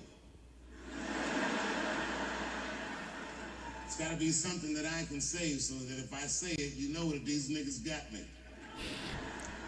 And don't listen to nothing that I say after I say those words. But don't tell anybody what it is, but it's gotta be something that, you know what I mean, that I would never say. Oh, I know what the code is. The code word is, I stand with Israel. Thank you very much. Oh, no. Mike, he's out of here. So if you hear Dave Chappelle say that, just know they got him. They've co-opted him. That's good. I think we should all have a code word. I think we should all have a little something where it's like, if I say, I would never say this, but if I do, just know it ain't even me no more. They got an AI version of me that you're watching. It's not me. Like if I say, let me make something up. What would I never say? Like I'm into something. Like if I say I'm into this. Not that you would, this isn't your actual code, but like an example would be like pineapple doesn't belong on pizza. Yeah, I would never say that because I think pineapple does belong on pizza. So if you hear me and they go, oh, hey, Al, you know, we heard you have a preference for pizza. Does pineapple go? And I go, pineapple does not belong on pizza. Just know that's an AI version of me. Kaput. Not me. That's just how it is. Jason, what's your thing? What's a thing that you would never say? One. Now you got to think of one. I'll think of one for you? Yeah, I don't know. You'd say something like if Jason's ever like, I'm a real nice guy. Just that's not him. It's not him. He would never say that. He would never, not once. That's how it is. He's compromised. It's Israel. They got him. All right, let's see here. Smart pig. Look at this pig being real too smart. That's what he is. Yum, yum, yum, yum, yum. Hey, oh, hey. Don't mess with this pig's lunch. He was eating this.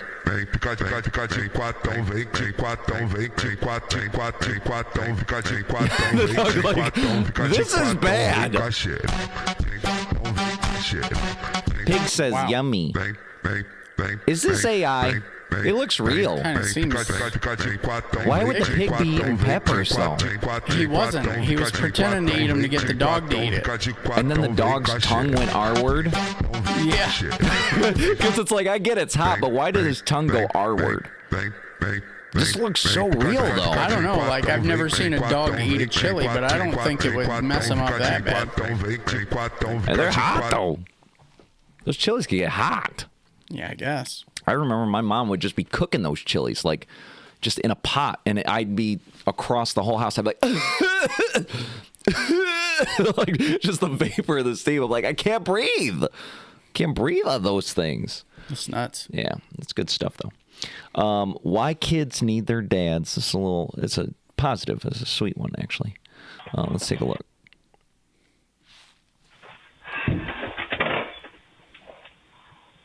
Oh, crap. What do you... Can I help you? No. He just went to go, like, ring and go. I'm really sorry. I was going to ding-dong ditch you guys. I'm super sorry. Did your dad know you're out here doing this? I will call him right now. Yeah, he does know. I doubt that. What's the holdup? I've been caught! Oh, run! Is that your dad? Yeah. He goes ding-dong ditching with you? Yeah, he says it's a core childhood memory and he wants to be a part of it. Run! Okay. Gotta go! Are you kidding me? Gotta go. That is a core. Like, first of all, you're supposed to run. That's what I would have taught my kid already. I would have said, dude, you hit and go. It doesn't even matter. Ditch. You gotta go. But instantly. He didn't ding dong, so he didn't ditch. Now this is the thing. I think nowadays you can't do this no more. Well, depending on the neighborhood. Like, I would never take my kids around. And I remember my mother, she used to live in apartment dwellings similar to this, like a complex where there's lots of people living. That's where you would do it, because you could go to the next building over. And then, you don't live there, so you're like, gotta go. And you hit a couple doors on the way out of the building, so you can get a couple, and you're out. We did worse than that. With the houses? With the apartments. Oh, yeah. Oh, yeah. At the Forest Street one? Oh, yeah. Can we be compromised? Is that they can't get us for any of these stuff. No, tampering it's been of anything. way too many years now. You're talking about like shutting off stuff. Yeah. Like we'd be in the basement going, or the turn off the grid. Ding dong ditching. We had a military surplus store. Oh yeah. Nearby, where you could buy really crazy looking military style face masks and fake grenades and they were real grenades, but they were like cored out. Oh yeah, they were decommissioned. they were decommissioned. So it was like a real grenade. Still there? GI surplus? We'd have to go see. I'm sure it is. We need to. We gotta go there. Yeah, we gotta go there. That'd be an awesome video. And I gotta get a new grenade, because I'm pretty sure the cops took my grenade. The cops took it. You mean when we got pulled over? When we got pulled over and we had all of those things in there. The ropes, the airsoft guns, the fake grenades. Actual serial killer kit. We just got pulled over randomly going home after work one night, 2 o'clock in the morning, and they're like, all right, look at these hooligans. All right, well, we're going to pull you over. We're going to search the car. And I'm not that type of person that goes, excuse me, sir, you actually didn't get a warrant to search my car. I'm just like, yeah, bro, you can go ahead and whatever, search.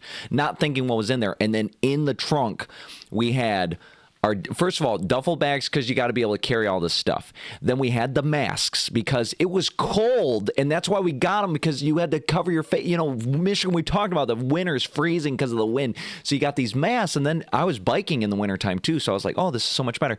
And then, of course, you know, you got gloves because, you know, they got to be, you know, wrapping your hands. Yeah, we also had airsoft guns because we drove around the neighborhood shooting stop signs. It's just something kids do. And then we also had used grenades because they were cool looking. We also had rope in the car because we had to take home couches from the Salvation Army. So the only way we could do it was tying them to the top of my Grand Prix because we didn't have a truck.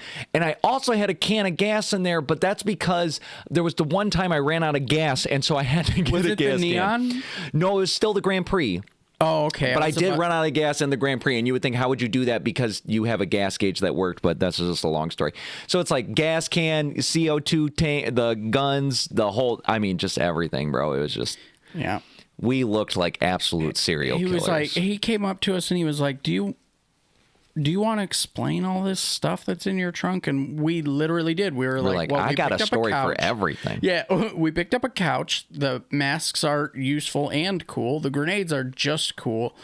The airsoft guns are literally... We were like, okay, that one's a little... We were honest. We were like, all right, we were driving around shooting some stop signs, okay? Yeah. And he goes, so you're just idiots? Yes. And we were like, yeah. Yes, you got it. And he was like, you know what? That's not illegal. He thought that must have been the most clever thing that man has ever said, was like, I believe you. I believe you. You're an idiot. You're an idiot. Because who else would lie about these certain things? You know what I mean? Or just go, I don't know. I don't know why it's in there. I knew. The only thing I was hoping was like, man, I hope there's no drugs in the car. That was the only thing. I was like, I hope somebody didn't drop a damn joint. I would have been so mad. Like, oh, and then what's this? I'm like, no. So we ended up getting out of it. But it's a core, like this kid's dad. It was a core memory. Now I know. Don't travel with grenades and rope and gas cans and CO2 cartridge firing airsoft guns. Those things, but definitely don't do it with duffel bags all of it. Yeah. Just a perfect storm of looking really suspicious. Let's see here. The N team. Oh, it's the A team, but it's the N team. Let's see what this one's about here. Oh, forgot about it.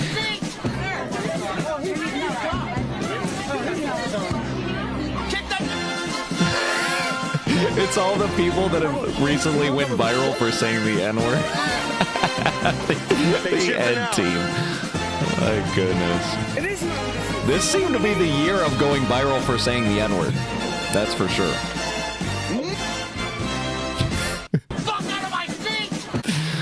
My goodness. All of these people, except for those two Omegle streamers, that was different. But these guys that are like the real life and the Shyla lady, and then the one lady that was starving, they all started GoFundMes after this because they all got like fired from their jobs and all that stuff, and made tons of money.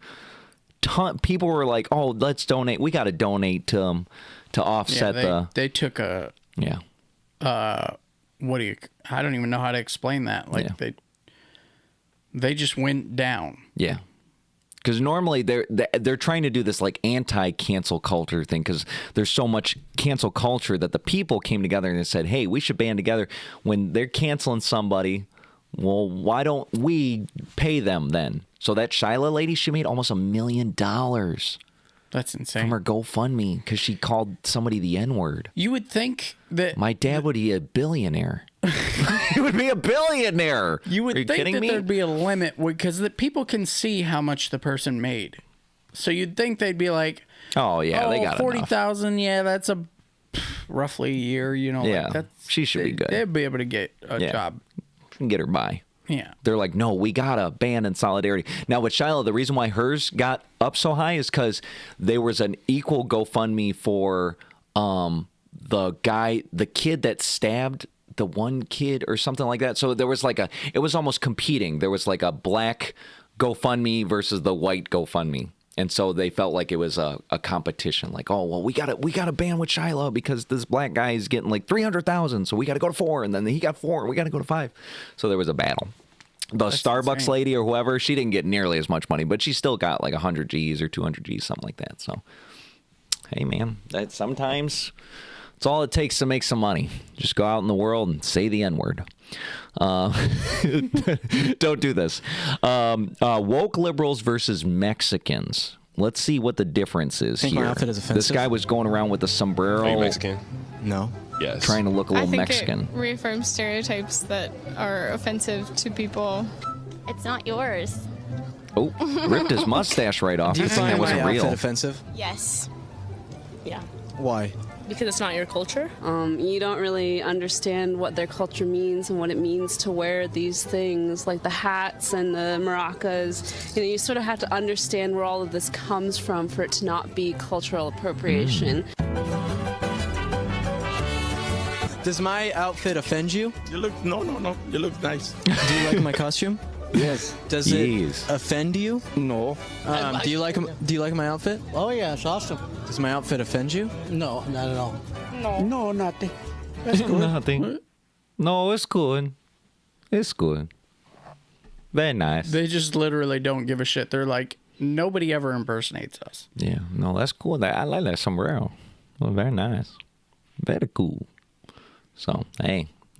They're just more positive, you know what I mean? Just Yeah, they're like like they're that. just like, yeah, man. It's like when you go to when you ever see any of those videos where somebody speaks to a Asian restaurant and they speak in Chinese and they're just like, whoa, because like Yeah, they they're go like, nuts oh, over that shit. you speak Chinese? They're like, that's crazy. They're like, I But, know how hard that was. You know, when somebody's in America and they're from India, China, wherever they're from, and they're speaking English, nobody's ever like, you're speaking English? Right. That's crazy. We're always like, oh, foreigners, whatever it is. Oh, they're so bad at it. But these other cultures, they're talking about culture appropriate. You go to the other cultures trying to dive in a little bit, they're like, this is awesome. Thanks, dude. Right. That's really cool. I really appreciate that you appreciate my culture. Yeah, that's a good effort. Good try there. This dude is Bass Dude, apparently. Let's see what Bass Rate me Dude on a has to scale say. from 1 to 10, but first, take a good look. Okay. I'm gonna say hard 4. Damn. What? That's kind of low. What could be better? Well, your foundation doesn't match your neck. You got fake tits, and your eyes are kind of spread far apart. Damn. Ooh. Sigma? This guy's sick. Wowzers. Has anybody seen that girl? She's going to reconsider most of her life choices, you She's think? probably not like trying to get She's out not- there anymore. yeah. She's a recluse now. Yeah. She did not expect that. She's usually expecting Yeah, like she's like 12 out of 10 would Yeah, hit. wow, what a beautiful woman. Like, nah, I mean, like, you know, if you really look at you, like, Yeah, I can tell. It's not that good. She's like, damn, there's no way. That'll be like the thought. You know, we were talking about the 12 positive to overwrite a negative. That one is substantial. That one's like, she's going to need 12,000. yeah, that's never gonna happen. That's a debt, a negative debt that she's not going to be able to recover I mean, from. that's Declare that bankruptcy. Right there, that is the future for women, to be honest with you, though. It's just telling them how it is. I think that's the backlash of OnlyFans is when that shit's not special anymore. It's Yeah. like, I'm not paying for that. Yeah. Like I'm not even saying nice things for that. It's so common. Yeah. That's not. It's honestly just thinking about Supply and demand, baby. how crazy OnlyFans got, where it's just like anybody, everybody, and they're like, oh, it's so sad to see. Like when I'm scrolling on TikTok and you see like a cute girl or whatever, and then I go like to the page to see, and it's like links in the bio, and then there's the little chili pepper thing. Right. You're thinking, damn. Come on, Or bro, even if please. it wasn't, like, dudes are out there like looking up people they know, like, Yeah. just like, oh, there's a pretty solid chance she's probably on there. Yeah. $5.99. I'm running a special. Like, bro. Yeah, I'll create an alternative account. Like, Damn. Yeah, we're going to see. There's a lot of things where we've started in the last couple years where it's not hitting us. The repercussions haven't hit us yet. We got to wait another 5 or 10 years when there's another generation coming where it's like, this is where the repercussions y'all better will hit. start getting some shit on your resume. 'Cause Yeah. you're going to be Like screwed. early 20s, yeah, you got a lot of subscribers. That's making sense. maybe. Even though it's like 1% is like, the top 1% is like all of it. And everybody else is like, well, how much did you make last month? $50. Like, you did all that. You made $50 from it. That brings you some shame. But yeah, you give it another 10 years. What are you going to be doing? You're 30 now. You're 35. You're 40. Or just like people are not buying. You think they just go anymore. to full prostitution? They go, shoot, I can't sell a picture of me no more. I got to sell access. No, I think they go on state aid. State aid. They just go straight to like, I'm disabled. Disabled. Can't even work. I forgot to get a work history. Zero life skills. Yeah. Yeah. Or there's a university credential. There's like, instead, that's what they do. And girls start going to school for like a bachelor's degree in shit. Yeah, but it's specifically for OnlyFans or spicy content stuff. They're like, oh, I actually got my degree in adult Hodom. Adult entertainment. Yes. They're like, we need to fill this gap of higher learning with the amalgamation of adult content. That's just educated prostitution, basically. Exactly. Coming soon to a town near you. University of Michigan. College brothels. There we go. Very nice. Speaking of future, this is probably right around the corner, but in 5 years, this is what we're all probably going to be doing, rolling around. Where do you see yourself in 5 years? On my camelback thing, rolling through the desert with an AR-15, because we're all in the apocalyptic future. That's pretty accurate. Sick video. Megadeth, Kill the King. That's a good song, too. This is bring back... I remember listening to Kill the King. There's certain songs you listen to where it's like a certain period of time. Maybe you were doing something specific when this song was coming out. When I listen to Kill the King, I think of Mario Kart DS. The first DS like Mario Kart. Were you like I remember listening to it a lot while... Yeah, playing? It was like I had a certain playlist and there was a lot of Megadeth but did you at that have time. earbuds at that time, or were you listening on a Bluetooth speaker? Earbuds. I feel like I was earbudding. I've always kind of been earbuds. Yeah. But Yeah. the Bluetooth speaker did have a time where, because earbuds weren't that good. Yeah. Until they were. Yeah. Yeah. No, Megadeth. And it was a clear cut. It's really cool to like see like the different, like now that I'm like thinking of like different ages or whatever, it's like I'm thinking of when I was playing a lot of Halo 3. I feel like Offspring. I'm getting Offspring vibes. Like I'm thinking of certain songs, like they're just certain. I was probably still in a Metallica phase at that point. Or like System of a Down. Oh, System of a Down. Very nice. Very nice. Breaking Benjamin type of. I need to listen to more. I feel like I don't listen to enough music anymore. And then so I've actually been trying to do this where instead of putting on a YouTube video, because that's what I usually do. That's my go-to now is like, I'm not even watching the video. I might want to do the dishes, but I'll put on something and I go to YouTube and I don't listen to as much music. So the last a couple weeks I've been trying to do this where I go, oh, let me put on a playlist. But it feels like less of a until I play it. And then once I'm playing it, I go, damn, I'm really vibing. But like before I do it, I'm hesitant because I'm like, it feels like less of a, like I'm getting less, you gotta, what do they call it? Stimulation or whatever. Right. Because I'm like, there's not a visual aspect to it. I just listen to this thing. Damn it. Kelly was right. I was going to get bored of loud We're music. getting, this is the fish brain shit. They were saying like, oh, your brains are melting. We're like, no way. And now it's like, I don't have a visual with my music. Not as good. No. I mean, you just throw on, if you want to do some music and find new things, then, or, I mean, there's always like just making a playlist with all the classics. There's that. But I just been going on Spotify and throwing on the DJ. Ooh. And it's not like every day I get a new song that I'm like, I'm totally into that. No, it's not. Did you get top Metallica again? Are we gonna be able to write Metallica? I haven't even looked at my rap. But if I get it 3 years in a row, I think we reach out to him. We go, look, this is Jason. He's been the top for the last 3 years. We need an interview backstage, Alan J. Like, come on, come to the show. They go, all right, we wouldn't have came to some normie show, but clearly this man is a super fan.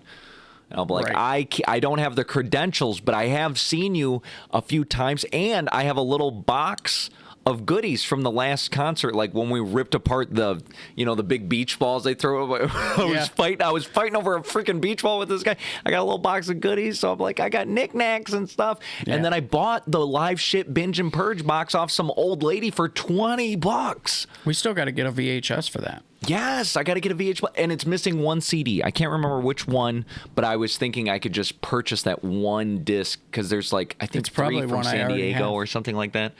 You mean like the physical disc? Yeah. I'm missing the physical disc for it, but other than that, it was pristine, except for the box hinges broke. But I heard all the box hinges broke because there's these tiny little ass hinges on cardboard, they all broke. But super cool, man.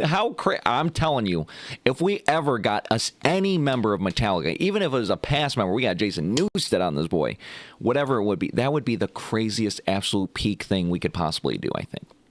I think I don't care who's the most popular person in the world. For us and for this show, I think that would be at the pinnacle. Yeah, it'd be James, Lars. Oh, yeah, no, from henceforth, I would be we achieved something. Yeah, that would be, to me, that would be all right. Even if it was never 10,000 subscribers, even it would still be who? And James Hetfield for 30 minutes. Even if it wasn't the whole show, we got him online for a Skype call for 30. Bro, we made it. We won. If he just got on the mic and went, thanks for listening. Yo. We won. Thank you all. Thank you so much.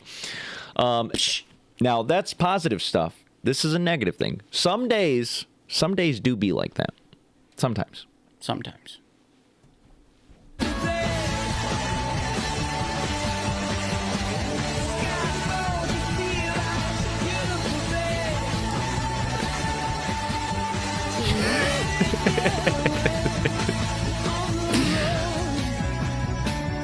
Oh, no, not the...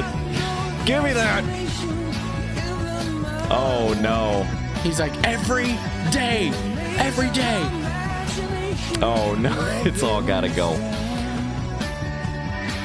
He's like, you know what? I'm not even leaving your mail on the ground. I'm throwing that away, too. Go! I took it all. I'm done. Damn. You got a thing happening here. Bluetooth pairing request. What? iPhone 7? What is that? iPhone? Where's the TV remote?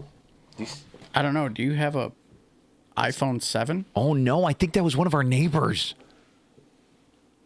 One of our neighbors has a 7? I don't know. But I think it was somebody trying to connect. I always wonder that. Because, with Wi-Fi, it makes sense because you have to be on the same network. But with Bluetooth, anybody can get a Bluetooth. I mean, usually you don't allow incoming connections from randos. But with a TV, you can Bluetooth to the AirPlay. Man, I hope it wasn't something weird. Oh my goodness. No. We're going to see penises or something. This is crazy. We better get out of here. All right. The fastest point proven from this guy. Listen to this. I learned a lot about women. I think I learned exactly he learned a lot about women. How the fall of man occurred in the Garden of Eden. Adam and Eve were in the Garden of Eden, and Adam said one day, wow, Eve, here we are at one with nature, at one with God. We'll never age, we'll never die, and all our dreams come true the instant that we have them. And Eve said, yeah, it's just not enough, is it?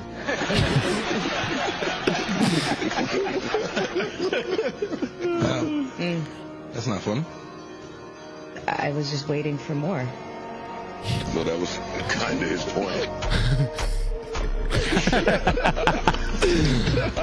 That was the point. She's like, damn, I doubled down on dumb. But do you think even she realized it at that moment, or she's when like, she said still don't get it? I think she was so angry. Yeah. Because it was that she wanted to be like, oh, I was just waiting for the punchline. It wasn't funny. And then when that moment settled in, demolished. Done. Caught in 4K. Yeah. She left the podcast and she never returned. Just she didn't say a damn word the rest of the Damn. She came there to say some really important shit. Well, now it's trash. Damn. My goodness. Destroyed. Sucks to be you. Chuck, did you know Chuck Norris has a tiger story? Chuck Norris, the legend himself, let him tell us about this time.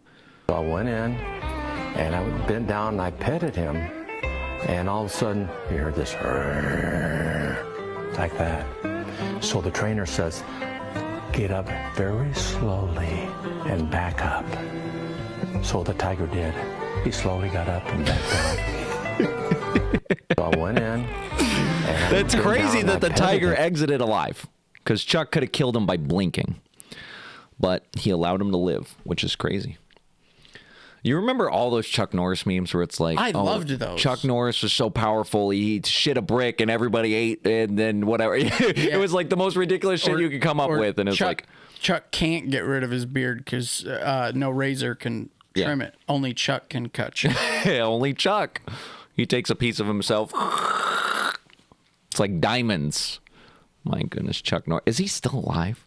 I don't know what his status is. I think he's alive, but he's like not doing anything. Okay, they would have had to he's 85 years old. It could probably still kick your ass. That's crazy. My goodness.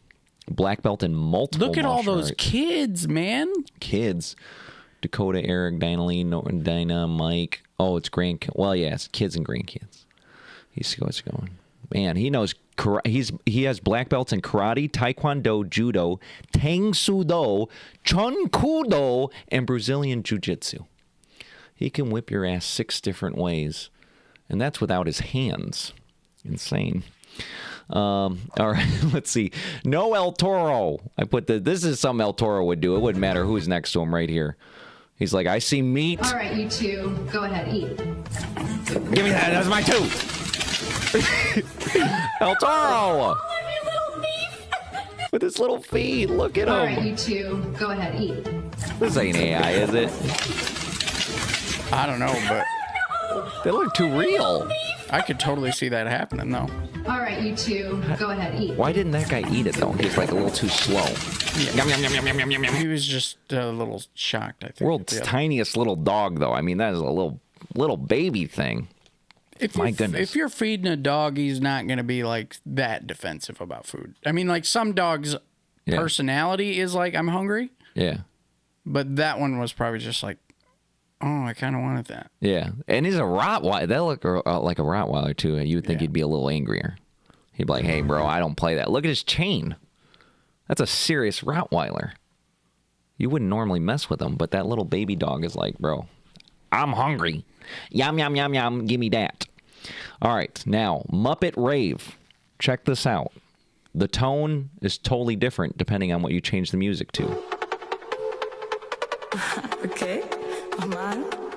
Links, rechts, links, rechts, vorwärts, marsch. Don't you want to go to a rave?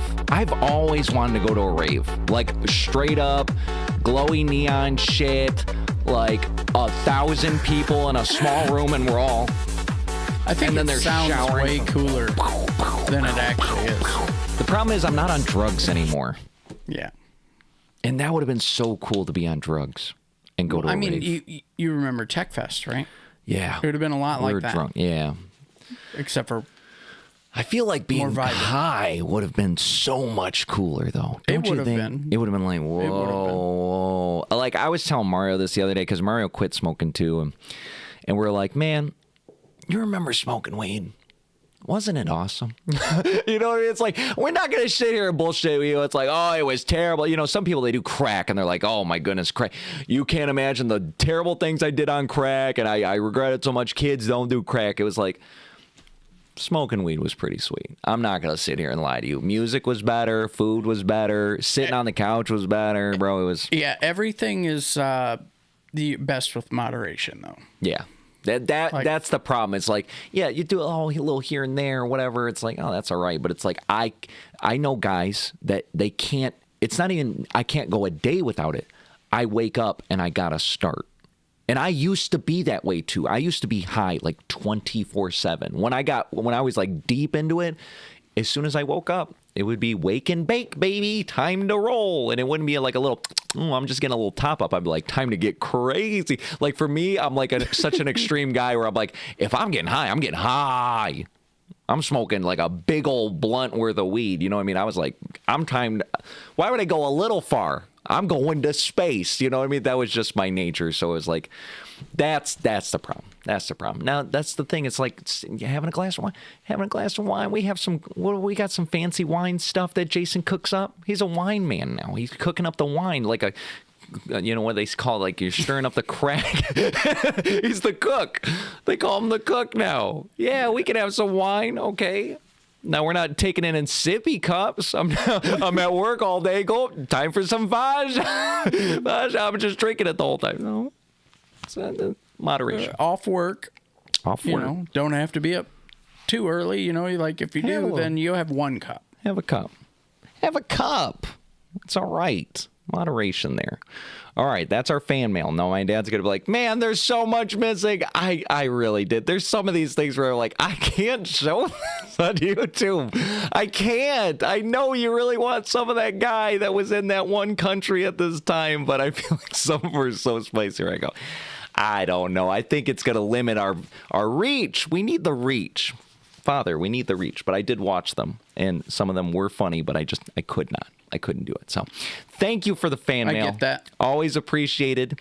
Now let's go to a certain segment here that I was looking forward to for a long time. Let's see here. This one. Do you remember? Now we're at the end of the year, and I thought it'd be really cool to look back at some old clips. I only have I have 3 old clips for us to look back at it. And I have the oldest clip that I could find quickly. I'd have to dig through. I have so many like hard drives and flash drives, and I have all these things saved to the cloud and whatever, where I can get older clips. But as far as like YouTube shit, I have a clip of something we were doing trying to get the YouTube to work, which is funny. Then I have a clip from our first episode of Getting Ready Backstage with Alan J that is not available on YouTube because we did it live or something like that. We recorded it and then we were going to upload it and then something happened or whatever. So it's not available on YouTube. Maybe we'll release it as a Patreon at some point or whatever in the future, and you can see the full 2 hour, 3 hour. I don't remember how long it was, but I just have a small clip of that. It's always been long. Always been long. And then I have one more clip. I think it's of that other channel, just to see like how far we've came as far as like actual content goes. Is one of them the one that I'm always like, that's one of my favorites? The funny one. Yeah. We're gonna watch because it's actually not that. I thought it was gonna be a lot longer. No, it's not that long. It's not super long. I think it's 9 minutes or something. It feels like it because we cover a lot of ground. Yeah. Now knowing what I know, I would just add more content and make it quicker. So it's like we'd watch something and it'd be like 20 seconds of that thing, and then go to the next thing, and just fit more stuff. Goldfish it. But I was at the time I was just letting things breathe. You know what I mean? I was like, we're on a certain thing for a little bit. Time. So I want to show this. This is the oldest thing that I could find easily. This is from November 8th, 2022. So this was right before we actually started posting to YouTube. The irony. Yeah. And look, he's in the same shirt. I'm wearing He's wearing the same shirt. I'm in the same chair. In 3 years. Got the same chair here. This is just a clip of a test we were doing, and you could just tell, like, these old clips, like, definitely high. I mean, definitely high. We were smoking pretty heavily at the time. But this is just a good little funny blooper, I call it here. Why do I see it 3 times?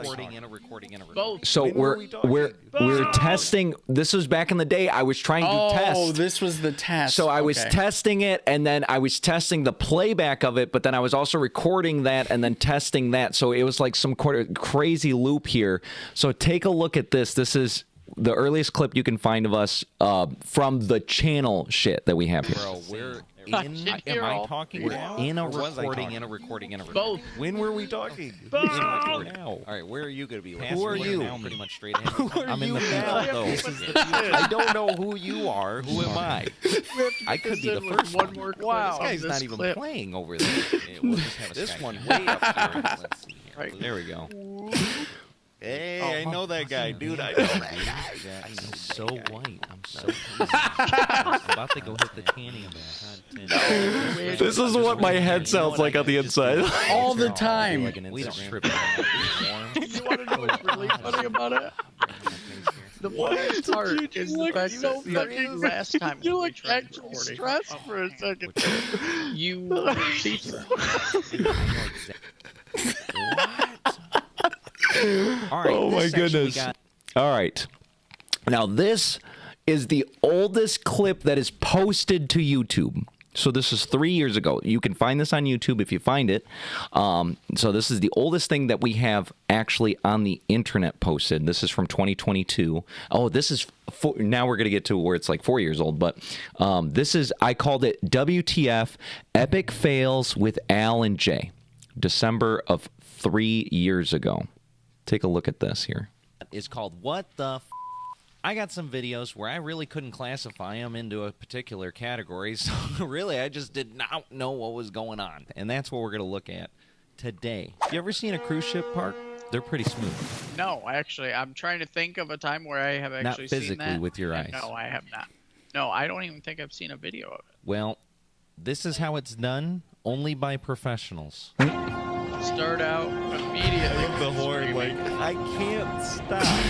Oh. Nice. You think there's a guy at the steering wheel just going, it's like, dude, that guy's gonna get squished. That guy's gonna get squished. Oh, what is he doing? This video made like, this is us give up on edits. Yeah, it was so much work. You know what's funny? This took me 12 hours to make. The whole app. I know, that's what I'm saying. Like, was he supposed to do that? I'm obviously a lot faster now, but I'll have to give it one more shot. I thought he was going to crash right into the ground. Like, I wasn't even using a real mic. That mic like is that you were using? Yes, that's a gaming headset. Oh, you know he's like, is that whole career gone? Damn. Dude, you don't get to keep your job after that. What? You're fired. You don't think he nailed it? Yeah, if you mean no, he failed Nailed. that. Failed? I love all the keywords. That's what took so long. All this little shit you had to add. Completely out of his control, and he just saved all those people. By all right, this is an intense heavy metal mosh pit. All right, you better show me how heavy you are. That's heavy. Yeah. Oh. Ooh. That one dude flip on his head. Oh no, that boy went for his head. Oh no. Oh no. There's the guy in the back. Damn. That guy just tried to do a that roundhouse. Yeah, from Street Fighter. This guy did not intend to do this. He did. He was like, destroyed this place, dude. That's what I'm always saying. We used to be so much more punk. That guy's just like swinging. Look at him. He looks like he's going for that guy's head. He's literally going for that guy's head. See? He like perfectly missed it though, like that guy Ultra Instinct. Pretty good. Pretty good. Right? Oh, pretty heavy. Oh, this guy was about to have an epic stage dive. Oh, he was. Or like a fail because like there's not that many people there now. He was a little late to that party. Below. Epic fail, epic stage dive. You now can I still got put for that you. in the comments That'd be below. funny. We'd What like you to know. think 3 years later. versus what you do. I already know this is going bad. Wow, yeah, he just did not have an upward trajectory Yeah. for that kick. Didn't get the height I needed. love how hard he went with it, though, because you can't hesitate. No You hesitation. can't hesitate. He did. You He can't. started. No, he started. No, backing I feel off. like he didn't. I still think to this day he saw. look at him, he's like, right here.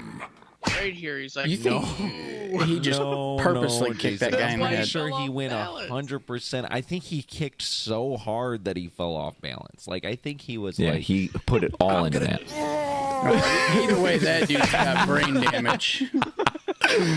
Yeah. I can see it both ways now. Yeah, Poor I can dude. See that. All right, this one I got for you. It just said some dude was gonna do something, and it's in a parking garage, so like I'm sure it's Look gonna be at good. my grab All right, gun. let's see what this guy's got going on here. Heck yeah. He's gonna show us a trick, I think. He's gonna try and Okay. Oh, slam Looks like a dance it. professional Oh, too. Oh, he's gonna catch it. What? What? That guy's circus career was over. No, that was He's so bad. look at him. He's like, I've done this before. I was Just a 1, 2. Get trying to do two tricks at the same time. I'm wondering what was the correct attempt. man. Right? Was he gonna back Did he nail that at in the some point? kitchen? He knew. You think he did like a With his redemption mouse? video? Both things That'd be at the awesome. same We gotta time. find this guy. Throwing What am I gonna do with this? And then he goes to sleep. He just lays He's like, you know what? Man, I just Bedtime for me now. The way his arms go to like make a hand pillow. He like it looks like he's a sober dude. And Good night. Wait. It's time for night night. Like I don't know what's going through his brain. You know, he looks like a well put together dude, and With a tiger face. I always question I think like the that face when I paint- watch this clip now. I'm like, what do you mean well put together? Oh, like a normal dude in a parking lot trying to do a backflip, you know? Like it's With a First of tiger all, normal face. people don't do backflips in the parking lot. I love that I was like, I had the rewind button like just available, so it was just perfectly going back to the right spot. oh no. Oh. And then I had to add all those It was extra made- splooges. It was made for a Like squish. Dear angels. He looks like Superman for a split second. That took a half hour. I remember that. Stop. That was Jason. Gone. Yeah. Wasted. Oh boy. This guy says, "Officer, whatever you say." Get on the ground! Get on the ground! Get on the ground! The ground? He's like, but it's falling down. The ground, you say? I love how the cop looks at his gun like, why did I Can do you hear that? me? Can you hear me? I heard you up there. And you told Can me to you get down hear on the me? ground, my boy. Guy did Get on the ground! land Get on the ground! Dude, why is he telling him to get down on the ground? I would have said this was Sora I if would this be came out looking now. down, I'd be like, he's I was like, get why on the would some ground. I'm dumbass sure cop be there's like, no get on the ground? He's on a bridge. And why are you pointing a gun at somebody who is holding on for dear life? He clearly is not going to be able to use the Yeah, weapon. that seemed really Sora, but not at the time. There's no way. He ran out of strength. That's what it probably was. Like, he was probably like, I wanted to explain that entire situation, but I only had enough time to go, and then, and that's what the. There it is. There it is. That's It's really good. original stuff. Now, this is a clip from the first episode of Getting Ready, backstage with Alan J. This was on the channel before this one, but it never got posted to the internet. God. I picked just a little segment of the whole It was a lot. 4-hour episode or whatever it is. But this one made me laugh a lot. So let's look at this one. First episode. Bam, bro. Give us money. Thank you. That's what we need is money. Money. Because this is the thing. We still okay? need it. People ask me, they say, what are you doing over there with the YouTube? What do you want to do? Honestly, I want to make money. I'm not going to sit here and Still lie to you do. people. I would prefer to make money doing something I really enjoy than make money doing something I really don't enjoy. I don't know if anybody out there can kind of feel that. That makes but sense. I would much prefer I think doing we all something feel I that. actually Sense, enjoy. Yeah. So that's why I do this. So I got to figure out how to monetize this. We're still figuring and that most out. people do it with I mean, it's still cool to hang out with ads. you guys Yeah. anyway. which really are only when you get millions of views. So like That's we're going true. to get pennies on the dollar, Pennies. which is fine. Pennies add up, bro. That's Add true. them pennies up. My son said, "What are pennies good for these days?" I said, "I don't think anything. There's nothing that's a penny out there. No. There's nothing. They're useless. But if you add up the pennies, eventually they're nickels and dimes Yeah. and quarters Hell yeah. and dollars. Yeah. And 5s, 10s, 20s, 50s, 100s. And Yeah. is there are there $1,000 bills still? Remember when Jason just was a stop at freaking 100. PNG? Exist, but yeah. They He don't wasn't make even a real thousands human. anymore. Because who's asking for Yeah, thousands? and then I was you know, then they came out with AI and he everything. still has the same shirt on. People, you didn't I know was there born. wasn't thousands. I don't know what. I haven't worn this shirt probably. Are in there like, 10,000s? Miniature bills. probably since we relaunched I can't say the new I can't channel. say with certainty, but No, I just happened to. I know, don't right? See why not? What? Like at that point, like, what are you doing using cash anyway? But right. Wouldn't it be so much cooler? Like, I mean, there's a cool value to it. Like, if you had $10,000, would you rather carry a $10,000 bill or a suitcase full of ones? Bro, Like, which one I don't know. The 10,000 would be way cooler. handcuff on your Yeah. wrist? Oh, I would carry a big briefcase, but the only thing in there was the $10,000 bill. Boom. Big ass briefcase too. And then when they open it up, all the rest of the space that would have been like singles or whatever you were doing, I would have done light. So when they open up the briefcase, it's like, oh, everybody's like, oh shit, what's in there? It's a $10,000 bill. Are you crazy? Yeah, Are you nuts? $10,000 bill and $100 of pennies. $100 worth of pennies. Yes, yes. That's so unnecessarily heavy. Yeah, but it's. I mean, what? It's just for the. Yeah, man. $100 worth. How of many pennies. rolls of pennies is that? 200 rolls? More than I did. Is it 200 rolls? 50 cents rolls? Yeah, man. It's 200 rolls of pennies? You know how heavy that would be, Jason? You know how heavy that would be? A briefcase, your wrist would snap off. Dollar bills don't weigh that It much. has a handle, bro. Dollar bills don't weigh that much, bro. $100 worth of pennies, your wrist would snap right off. Like Snap right off. Like it's you gotta be nothing. kidding me. You don't think that's. You still don't. You ain't gonna take your arm off the table? Man, if I am gonna justify a whole ass suitcase, it's not gonna be. You would take your arm off the table and your wrist would stay there. And you'd turn around and you'd be like, oh, where's my wrist? I was so high for this, but it's still gold. Because I mean, you see it and you remember. That's the thing is, like, when you're smoking or whatever, Yeah. it's not I'm like you go $10,000 R word. You know, Yeah. like you remember that shit, and you're like, oh yeah, that Yeah. was, I was really enjoying myself. I want to know. Because I remember how ridiculous it was. Like in my head, I'm thinking, I'm gonna look it that's up. like an anvil. to You know might now. carrying around an anvil. $100 sure worth of it's enough pennies. to rip Did we your ever arm look it up? Yeah, we did. We're about to look. Oh, We're about to look it up here. Rip it clean off, Jason. I'm pretty sure. How do I Google this? How much does? How much do we? What are we saying? $100 worth of pennies weigh? Let's see. Same MacBook. The boy's Jason, going put them strong. on the board. I think it's this one. All right. 10,000 pennies are in $100. Every dollar is 100 pennies. 10,000 pennies. Yeah, thanks for the math. Okay. It would weigh 55 pounds. enough to rip your. Rip it off. It depends on how fast you were going. Because if you were like, If I threw it out the car window, yeah, sure. Oh, yeah. But I'm not planning on throwing $10,000 anywhere anyway. like I'm thinking like Mario in Super Mario 64, and you'd be like spinning in a circle with your briefcase that weighs 55 pounds, and then you'd go to let it go. Yeah, like you're throwing Bowser, and you go, let's go, and then you let it go, but so does your wrist. Gone. Yeah. And you just watch it pop. It makes a distinct pop sound, and then it's gone. Out of here. Wow. Bro, we're Out of here. The infamous those were penny all briefcase. very good.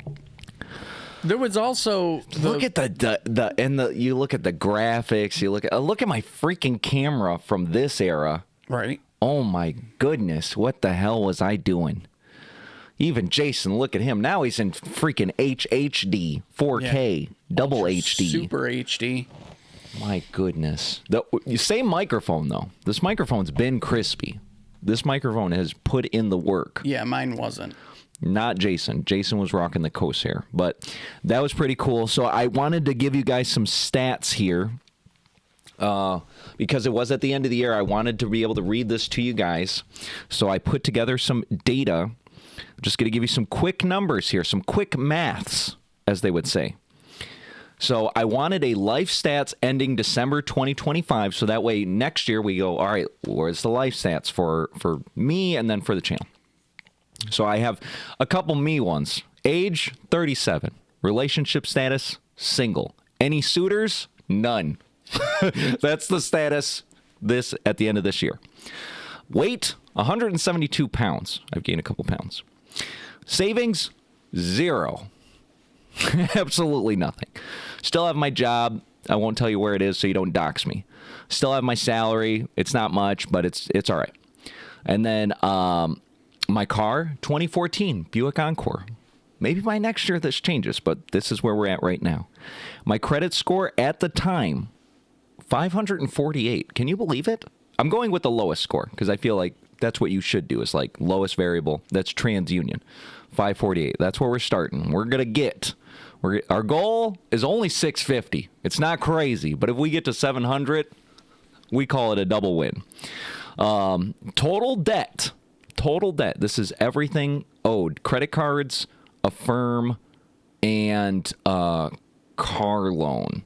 $19,779. That's not much in the grand scheme. You know, there's people with like $120,000 school loans. Oh, yeah. 20,000? That's not much. So I'm all right with that. Now, as far as social media stats go, talking about this channel, I want to talk about the other channels. Talking about this channel in particular, we're ending the year with 66 subscribers. So if you want to be 6'7", you got to hit subby. Whoever's hitting subby next, they're going to be number 6'7". Don't do the and we'll do a like, video. We'll be like 6'7", 6'7", 6'7". So if you want to be 6'7", it's up for grabs. We're ending the year, and this is the first year of this channel, so we're ending the year with this first channel. 221,307 views.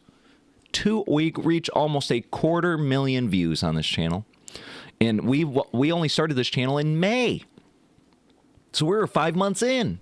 That's actually kind of nutty. That's really good, and I haven't really got to post anything in the last like week or so. So like we probably could have got a couple extra thousand to round that out, but that's amazing. 200,000. We're gonna have to do one of those things. You're all watching, but you're not subscribing. I know, and I hate that too. I hate it so much. I hate it. 95% of my audience doesn't subscribe, and you're like, you put it up on the screen with the statistic, and yeah, you're like, oh, is that me? I gotta do it now. Oh man! Oh my goodness! Just maybe hit the damn button. Maybe what I'll do is just I won't even say it, but I'll just have the graphic pop up more. Like I'd love if I could set it up to be a random timer where I don't gotta, because I have a button for it, but I always forget about it.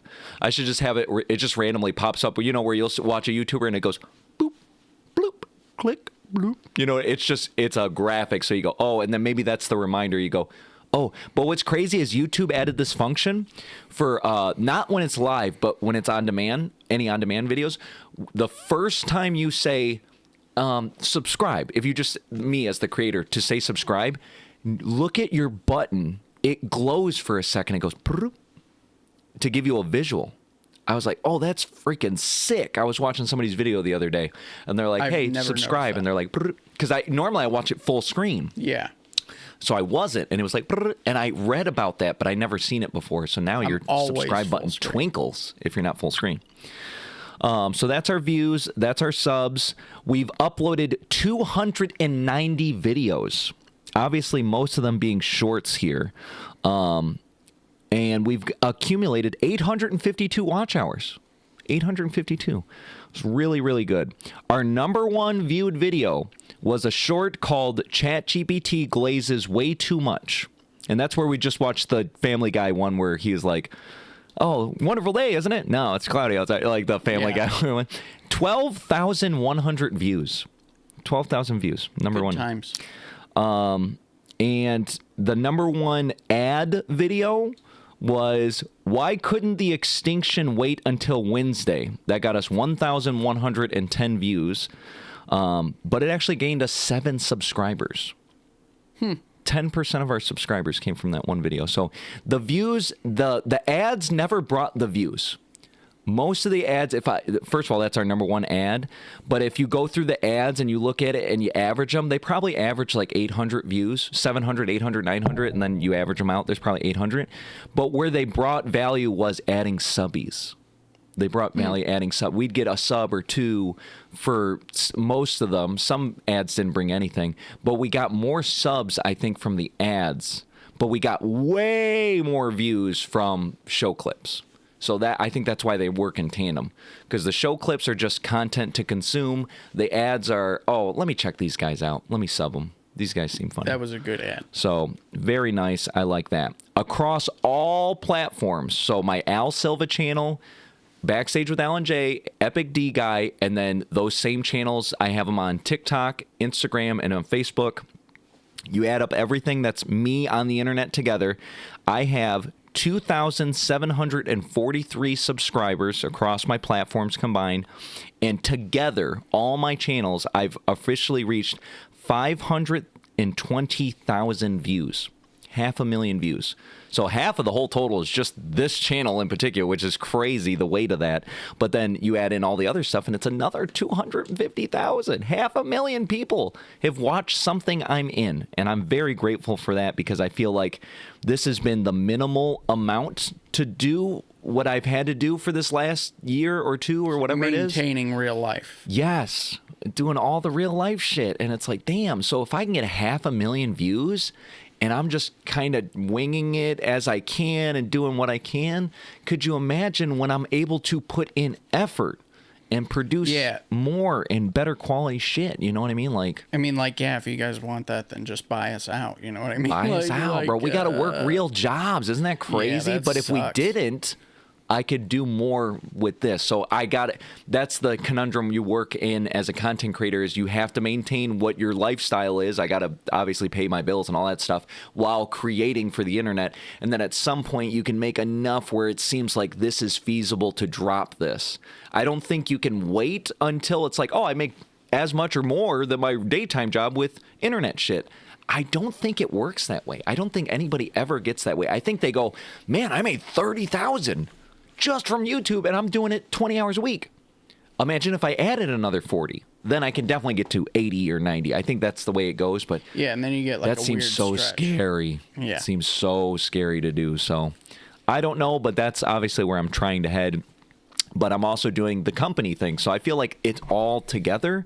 But my strategy for the next year is do as much as I can in, what do they call it? Like diversification. I'm trying to do as much as I can in all sorts of segments. Whatever works out the most, maybe that's what I funnel and I invest more time in and invest more effort in and stuff like that to see if that drives it. But I don't want to limit myself into something. So it's like I'm just trying to do everything, and I will let reality decide what is going to be my thing. Because honestly, some people are lucky and they're like, man, I just want to do this one thing and this is all I do. And then they do it and they just drive it home and that's how they can find success. I don't have like a single thing where I'm like, oh, this is my thing. I got to do this one thing. I'm so open because I feel like there's so many things I have passions and I can be totally cool with, and so many things I'm into and whatever. So it's like, I don't know what that one thing is for me, and that's a detriment. I wish I would have really niche and I just had it already out of the box, but I don't, unfortunately. So I'm gonna have to do it the hard way and do a lot of shit, a lot of shit. But I think in the end it'll work out, because right now we're not putting as much as we in, and we're already 250,000 on this channel, 500,000 across everything. That's insane. That is, we're talking city level shit. 250 subbies. That is a small town. You know, the city of Detroit only has 750,000 people living in it. That's the city of Detroit, my boy. So I could just imagine a town full of people go, L&J, them guys, you know, wouldn't that be insane? It's just crazy. So it was a great year, great run. All right, now let's end the day, and we're going to end the year with the last after party of 2025. Let's go. It's the after party. All right, here. Now you know how it be. We're going to throw up the Alan J. Verdi, and we're going through them. This one, poor dude. I forgot what it was poor dude about. Oh, this poor guy. Now I remember. Oh, boy. This isn't AI. I feel like I have to say that nowadays because it's like there's so much AI slop out there where I'm like, oh, that's not real. This one was actually a real story of this guy. And I say poor guy because it's just like, sometimes you make a bad decision and now he's going to have to live with this for, ever or whatever. Park the car, man. Park the car. Okay, your vehicle's still moving, man. Hit your parking brake up. Can you step out, man? Yeah, I got you. Fuck. I was running to my place, I had to shit so fucking bad. I think I might shit my pants, to be honest with you. Okay. I'm going to have to tow you. We will have to tow it, yeah. I can't drive it back to my place. It's like 3 down Boston. No, man, look at it. It's not going to drive. You have a pole on top of it. Well, if you move the pole like this. Put your hands on the side. On the side. I took a half of one. When you smoked 2 hours ago or what? Yeah, when I smoked 2 hours ago. Took a half of Zanny?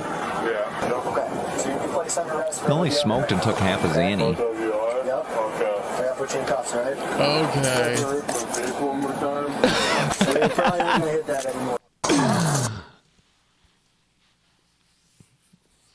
The poor boy, he's so gone. He's at the thing and he's like, and the cop's like, put it in park. He's like, I am Bart. He's gone. The poor boy's gone. Not good. Done lost his shit. Kids, this is these are Xannies. This is a different type of drug. We're talking about weed. This is easy stuff. Xannies, you don't want to be on pills, kids. Come on now. All right. Who dis be? Oh, this is I added this for my own laughs here. How guys act with their friends versus their girlfriend. No, bro, I run this shit. I told y'all, bro. I'm with my friends. You gonna respect that? Oh shit. Okay, yo. That's good. Hell yeah, my boy. Yeah, I got the pants and a tightened buckle. Oh, she's not wearing shit, boy. That's what's up, though, bro. That's what I'm saying, That's what's up. I'm with y'all. That's it. I ain't gonna respond to her. Ooh, you got boundaries like that? Boundaries, respect, self-respect. You won't ever catch me down bad over a bitch. You won't ever catch me begging to her. You won't ever catch me sitting down when she say sit. Any of that shit. That ass. Hey, babe, can I hang out with my friends today for 5 minutes? Is that a joke? No, only 5 minutes. Fuck no. All guys, listen to me. Oh my God. You're on a fucking leash and you're gonna listen. Yes, ma'am. So yes, ma'am. sit. Yes, ma'am. Yes, ma'am. Who wears the pants in the relationship? You wear the pants. You wear the pants. Who do you love more? You. I love you more. Exactly. I'm gonna do what you say. I'm not gonna listen to my friends, okay? So here's what's gonna happen, okay? You're gonna call your friends, and you're gonna cancel plans for the rest of your life. Okay. Eternity. For the rest of your life. Hey guys, I think I can't hang out for today. Forever. I can't hang out ever again. Yes. Why? Because I love my girl and I'm gonna be with her. All right, I'll see you guys. Okay. Wait, look at him calling you, bro. Man, you remember, I feel like this is like, especially when you're much younger, high school, and you got your bro, and then all of a sudden they get a girl, and it's like, man, hey, bro, I'm gonna hang out with my girl, and you're like, man, what the fuck? We're bros, man. Like, this is just a cycle of life. That's just how it goes, but it's just funny to see it from the outside there. Good stuff. Let's see. Ultra fast. Look at how fast this guy is. Possibly the fastest human alive. And not running. Oh, okay. Not running. Look at. Hang on. You probably didn't see that. That was a quarter of a second. And he's wearing weights. Blinding. Like Rock Lee. He's hitting start, grabbing it, and then hitting stop. But he's taking off the weight. Did you see? Look at. It's kind of funny. The frames are a little weird because, like. You think he's speeding that up? No, I'm saying, like. Damn. It just, when you see it, you're like, that doesn't actually look that fast until you realize all the things he's doing. Yeah. And then 0.25 with the weights, but that's a quarter of a second. That eighth of a second though is like, that's like flash step shit. That's like, yeah. He has to sit there all day and just go, because you got to get the click, you got to get the grab. You know what I mean? It's like it has to be so natural to him, where it's like nothing. But then why does he have to look so weird too? Because he hasn't slept ever. I don't sleep. I hone my craft. I'm the fastest man alive. Or he probably, like, judging by the mustache and the little thing on his chin there, he probably, like, moonlights as a Johnny Depp impersonator. I mean, I didn't see another video, but I'm sure he's, like, just as fast at other things. Like, look at this. Okay, just dropping the... Damn! Watch. Oh, he had to do it in slow-mo. Damn!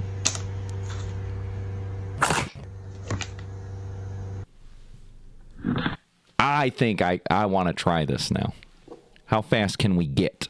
Can we be as fast as this guy, or is this is a superhuman feat? feat? Depends on how long he's been training to do this silly it could shit. have been his whole life. Yeah. That's true. Unless you got a hyperbolic time chamber. Not yet. Not yet. 100 million subbies, we go to the hyperbolic time chamber. Right. Well, I mean, even at 100,000, we'd probably have to affirm the hyper. Oh, yeah. Like hyperbolic. Yeah. We only need a day, though. A day's a year. It's plenty of time. This is the budget videographer final boss. Budget videographer final boss. Look at this guy's rig. My God, what the hell? And he says this is the budget Trinity build. Budget Trinity build. Starting with a prime lens battery and 15mm rod, matte box focus puller motors, and quick release mount. We mount the camera to the gimbal and put the Trinity base plate on, add the counterweights, batteries, and start plugging in power. After that, we plug in multiple D-tap cables, then a 4-inch field world monitor along with this HDMI support, along with a magic arm and a 7-inch side mounted field world monitor. Then we marry the gimbal and camera to the base of the Budget Trinity. Plug in all the power cables along with HDMI support, and now it's time to put on the Budget Trinity, starting with a back brace for lower back support, then the vest, support arm, and pen. And now we're ready to go with plenty of range of motion. You have a lower monitor, a side monitor, and a top monitor. You can go into low mode with no issues, and you have 2 transmitters, one for the director's monitor, the other for the focus puller. Wow. Recording artist, I guess he says it's budget. I was reading the comments, like, why is he saying budget? Clearly, this is expensive as shit. Because that harness gimbal device thing, the full one version is like $100,000, and this one's only like $20,000. So he's like, this is the budget version of the Super Trinity. That would be much more expensive. It's like a mini Iron Man suit for get all this shit to be connected to you. This is like more equipment than most like firefighters and shit. Right. Like, what the hell? This is gonna make the craziest video ever, though. Because he's gonna be like, woo, woo, woo, woo. Yeah, I was gonna say that's like the nutty part is. You could technically record just about anything on that. Yeah. He's getting like all the motion, the woo-doo. He's doing a sweet like shot of somebody walking with just their feet. You know what does suck though? If he had not invested so much time in making all of those parts stuck to him, he might be able to do more than one angle at a time. You know, like, you know, in if you editing, could take it off, you're saying? No, I'm saying like if he had invested in equipment that was like tripods and like being able to place cameras creatively versus separate versus him. Yeah. Well, I mean, I guess this is like, oh, okay, it's videography, but part of editing is not like you just never really use just one cam's point of view. Yeah. He's like, no, I would actually be interested in a movie where it's like he is everything, because normally, like you said, normally every movie has like so many cameras, so many angles, so many. He needs the specific. It's kind of like that Cloverfield where it's like there's a certain type of movie where it's like that was like a point of view sort of thing. Like he doesn't have to be point of view. He can be cinematic in a way, but he has to do so much stuff to make up for the fact that he doesn't have 5 camera angles. Right. Because he's stuck at that one. Quickly and smoothly, like. Gotta see. Maybe he has some shit on his channel. I'd have to check it out. Let's see here. This is ouch. I'm sure it's somebody in pain. Oh no. Sounds that way. Oh no. It says my friends are great, but they're not paramedics. Well, let's see why. Oh.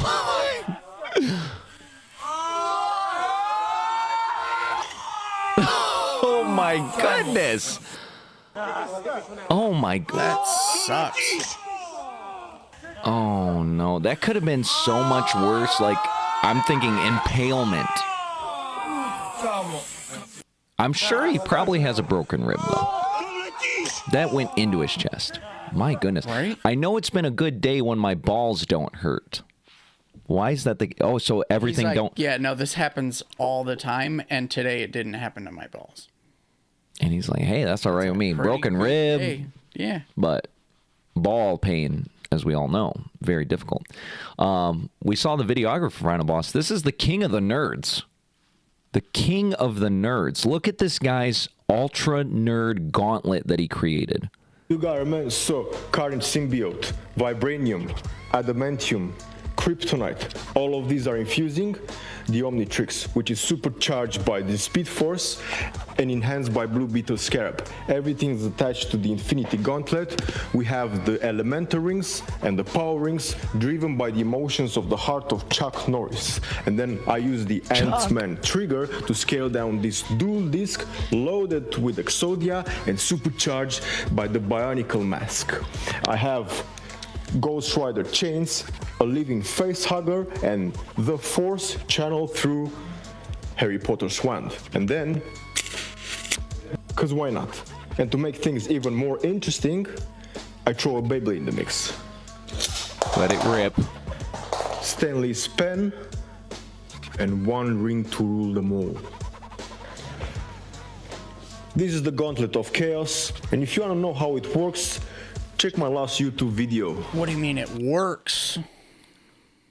All the things he said, the Speed Force, the Infinity Gauntlet, all the rings. He has the one ring to rule them all. The Exodia, he can summon it. It's crazy to me that this isn't somebody who doesn't do their hair. This is somebody that pulls so much women.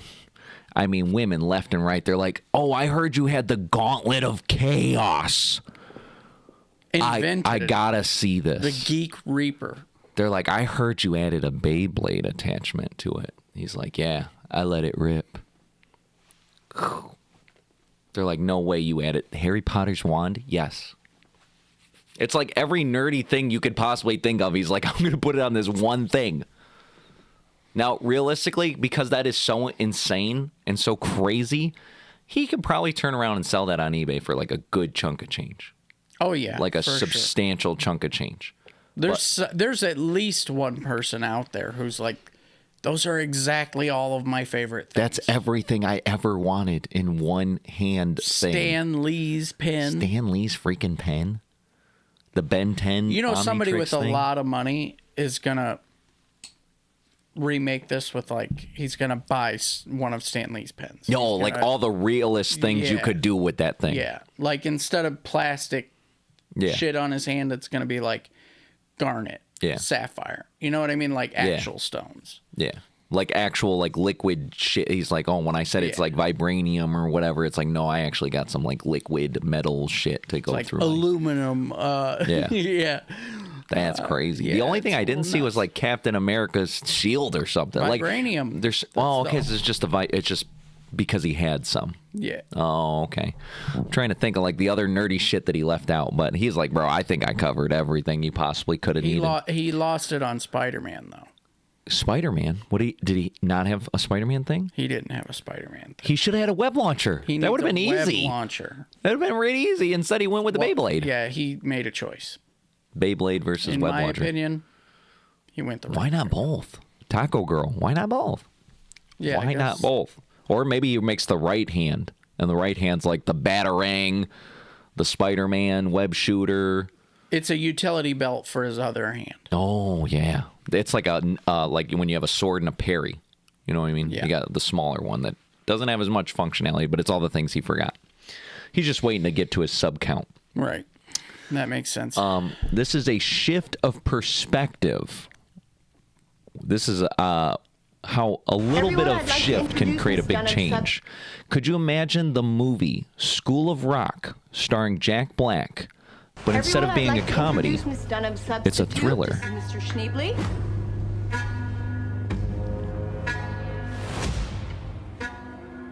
Hello, this is Ned Schneebly. I'm in charge now, okay? I pledge allegiance. To Mr. Schneebly. And will not fight him. For control. Apparently, that man is not Ned Schneebly. I've just been informed that all of your children are missing.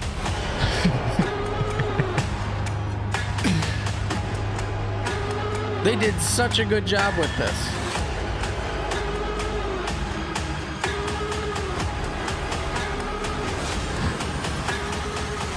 I have been touched by your kids, and I'm pretty sure I've touched them. You know, it's funny. You'd think it's not like that. No, that's exactly how it sounded. This is exactly how the movie goes. All this thing, they didn't make something new. They're like, this is the premise of the movie, but like you shift the perspective maybe from the parents, or they're like, that wasn't Ned Schneebly. Where the hell are my kids? He's touched them.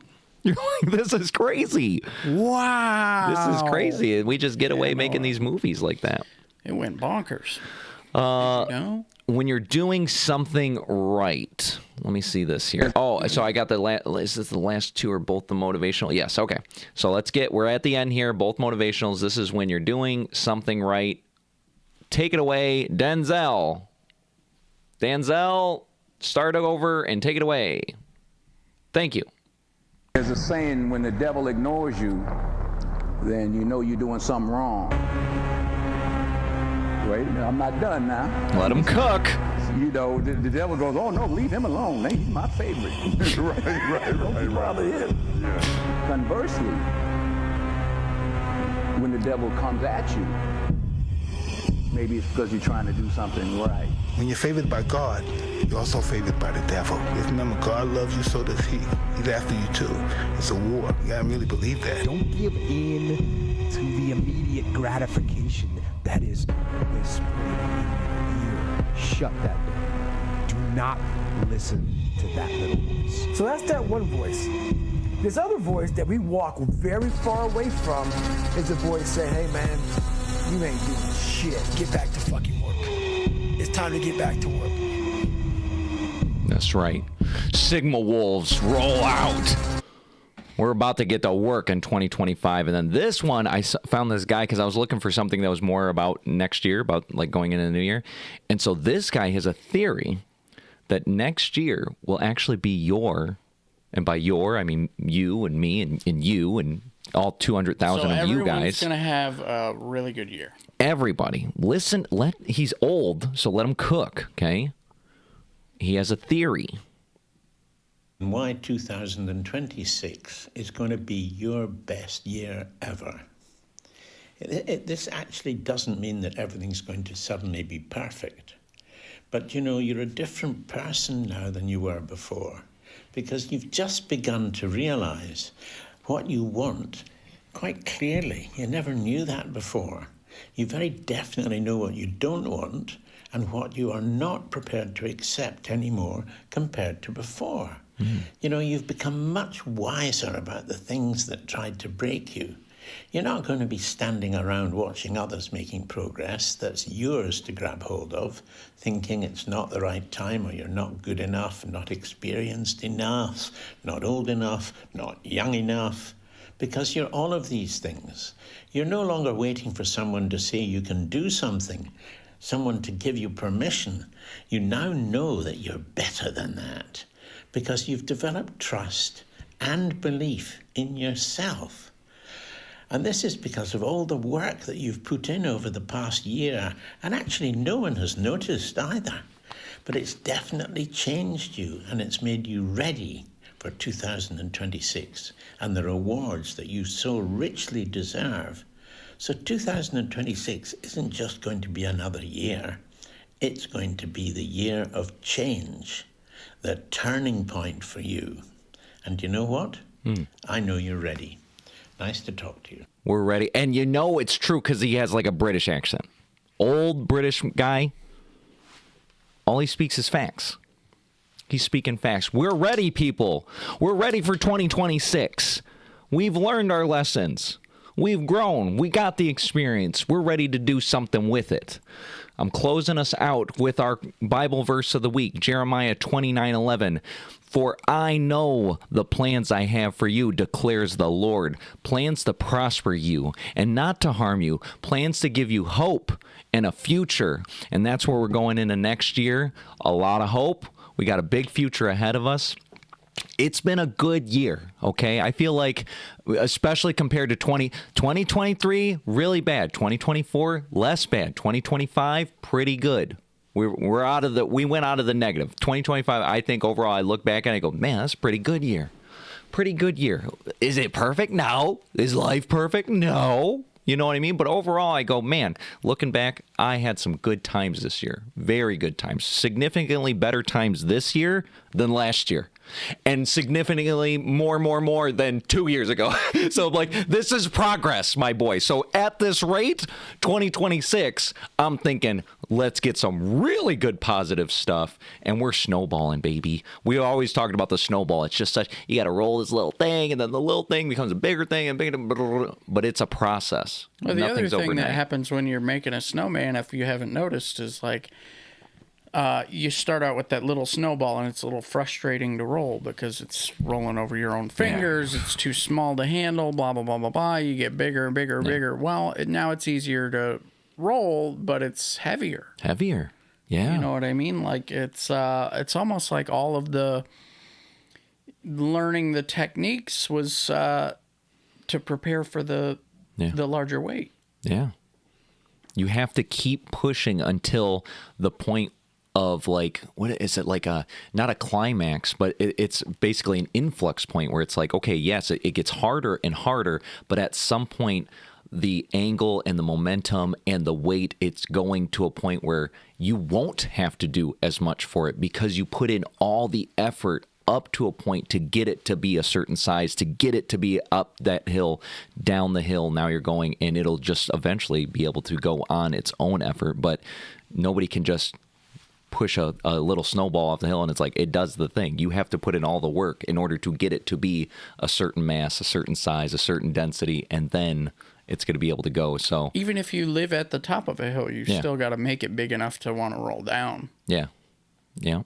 So that's what it is. It's 2026. Get ready for the snow, but not the bad snow. I hate this shit. I ain't trying to this shit. Stop snowing. Once we're through the winter, do it at night. But this is the great thing about the winter. Winter is a good time for grinding. It's a good time for learning. You know, we got cameras and we're like trying to like make sure we know how to work them or whatever. Wintertime, there's not much going on, so it's a good opportunity to learn. So that way, when it comes to summertime, that's when we can like go out and about in like venues or events or whatever it is and like really try to get something out of this, you know, build the experience on the side and then eventually be able to monetize this sort of stuff, even small, because you got to start small, but still everybody has to start somewhere.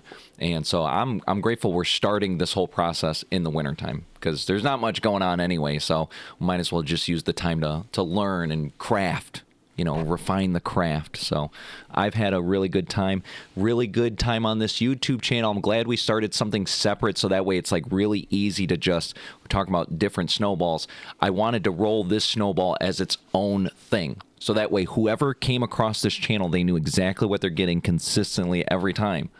Two guys talking about shit, watching videos, and eventually having all sorts of crazy guests on. This is the year where I will try. I'm going to try to get some people on this thing of somewhat notoriety. What will we get? I don't know, but I think it'll be funny to see what we'll have to get in the beginning. You know what I mean? Where I go, we got, and it's like, I would be so excited to get like some guy from the 90s that's like, he was a one and done and nobody's heard of him in 20 years or whatever. I would just be so, that would be awesome. That would actually be something amazing. That we should check out because like, they're more apt to do it. Well, not just that, but like people want to know what happened. You know what I mean? Like, did you keep trying? Maybe that it sounds like a series we should do. Did you? What happened to that guy? Yeah, did you completely give up, or were you just like, oh, I'm happy with that? or like, did nothing ever take off for you again? Where's my marker? I'm writing this down. It feels like a series where like we reach out to people. We're like, what? We should think about the people where we go, what happened to that guy? And then we reach out to them to see if we can get them on the show.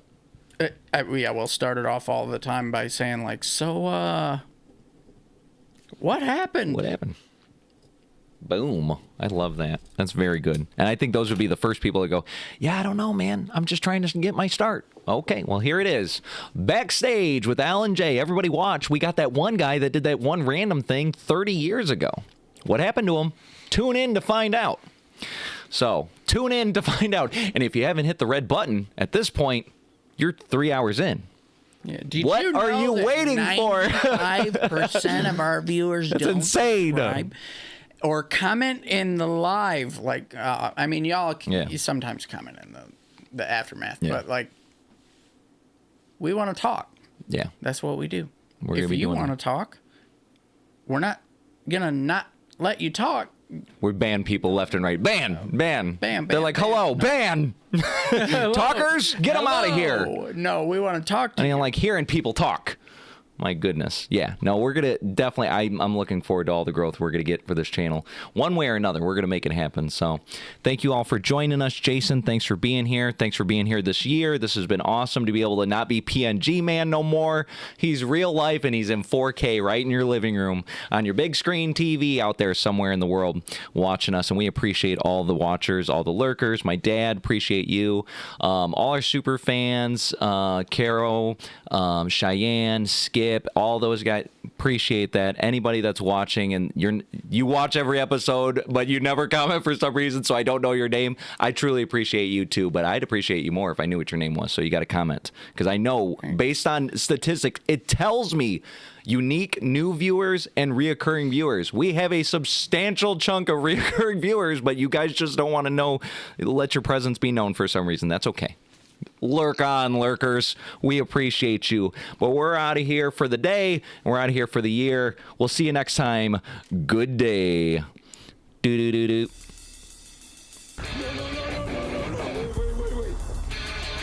I'm sorry, everyone. The show's over, but we thank you for joining us. Thank you for your time. We're out of here. You what? Good day. Are you ready?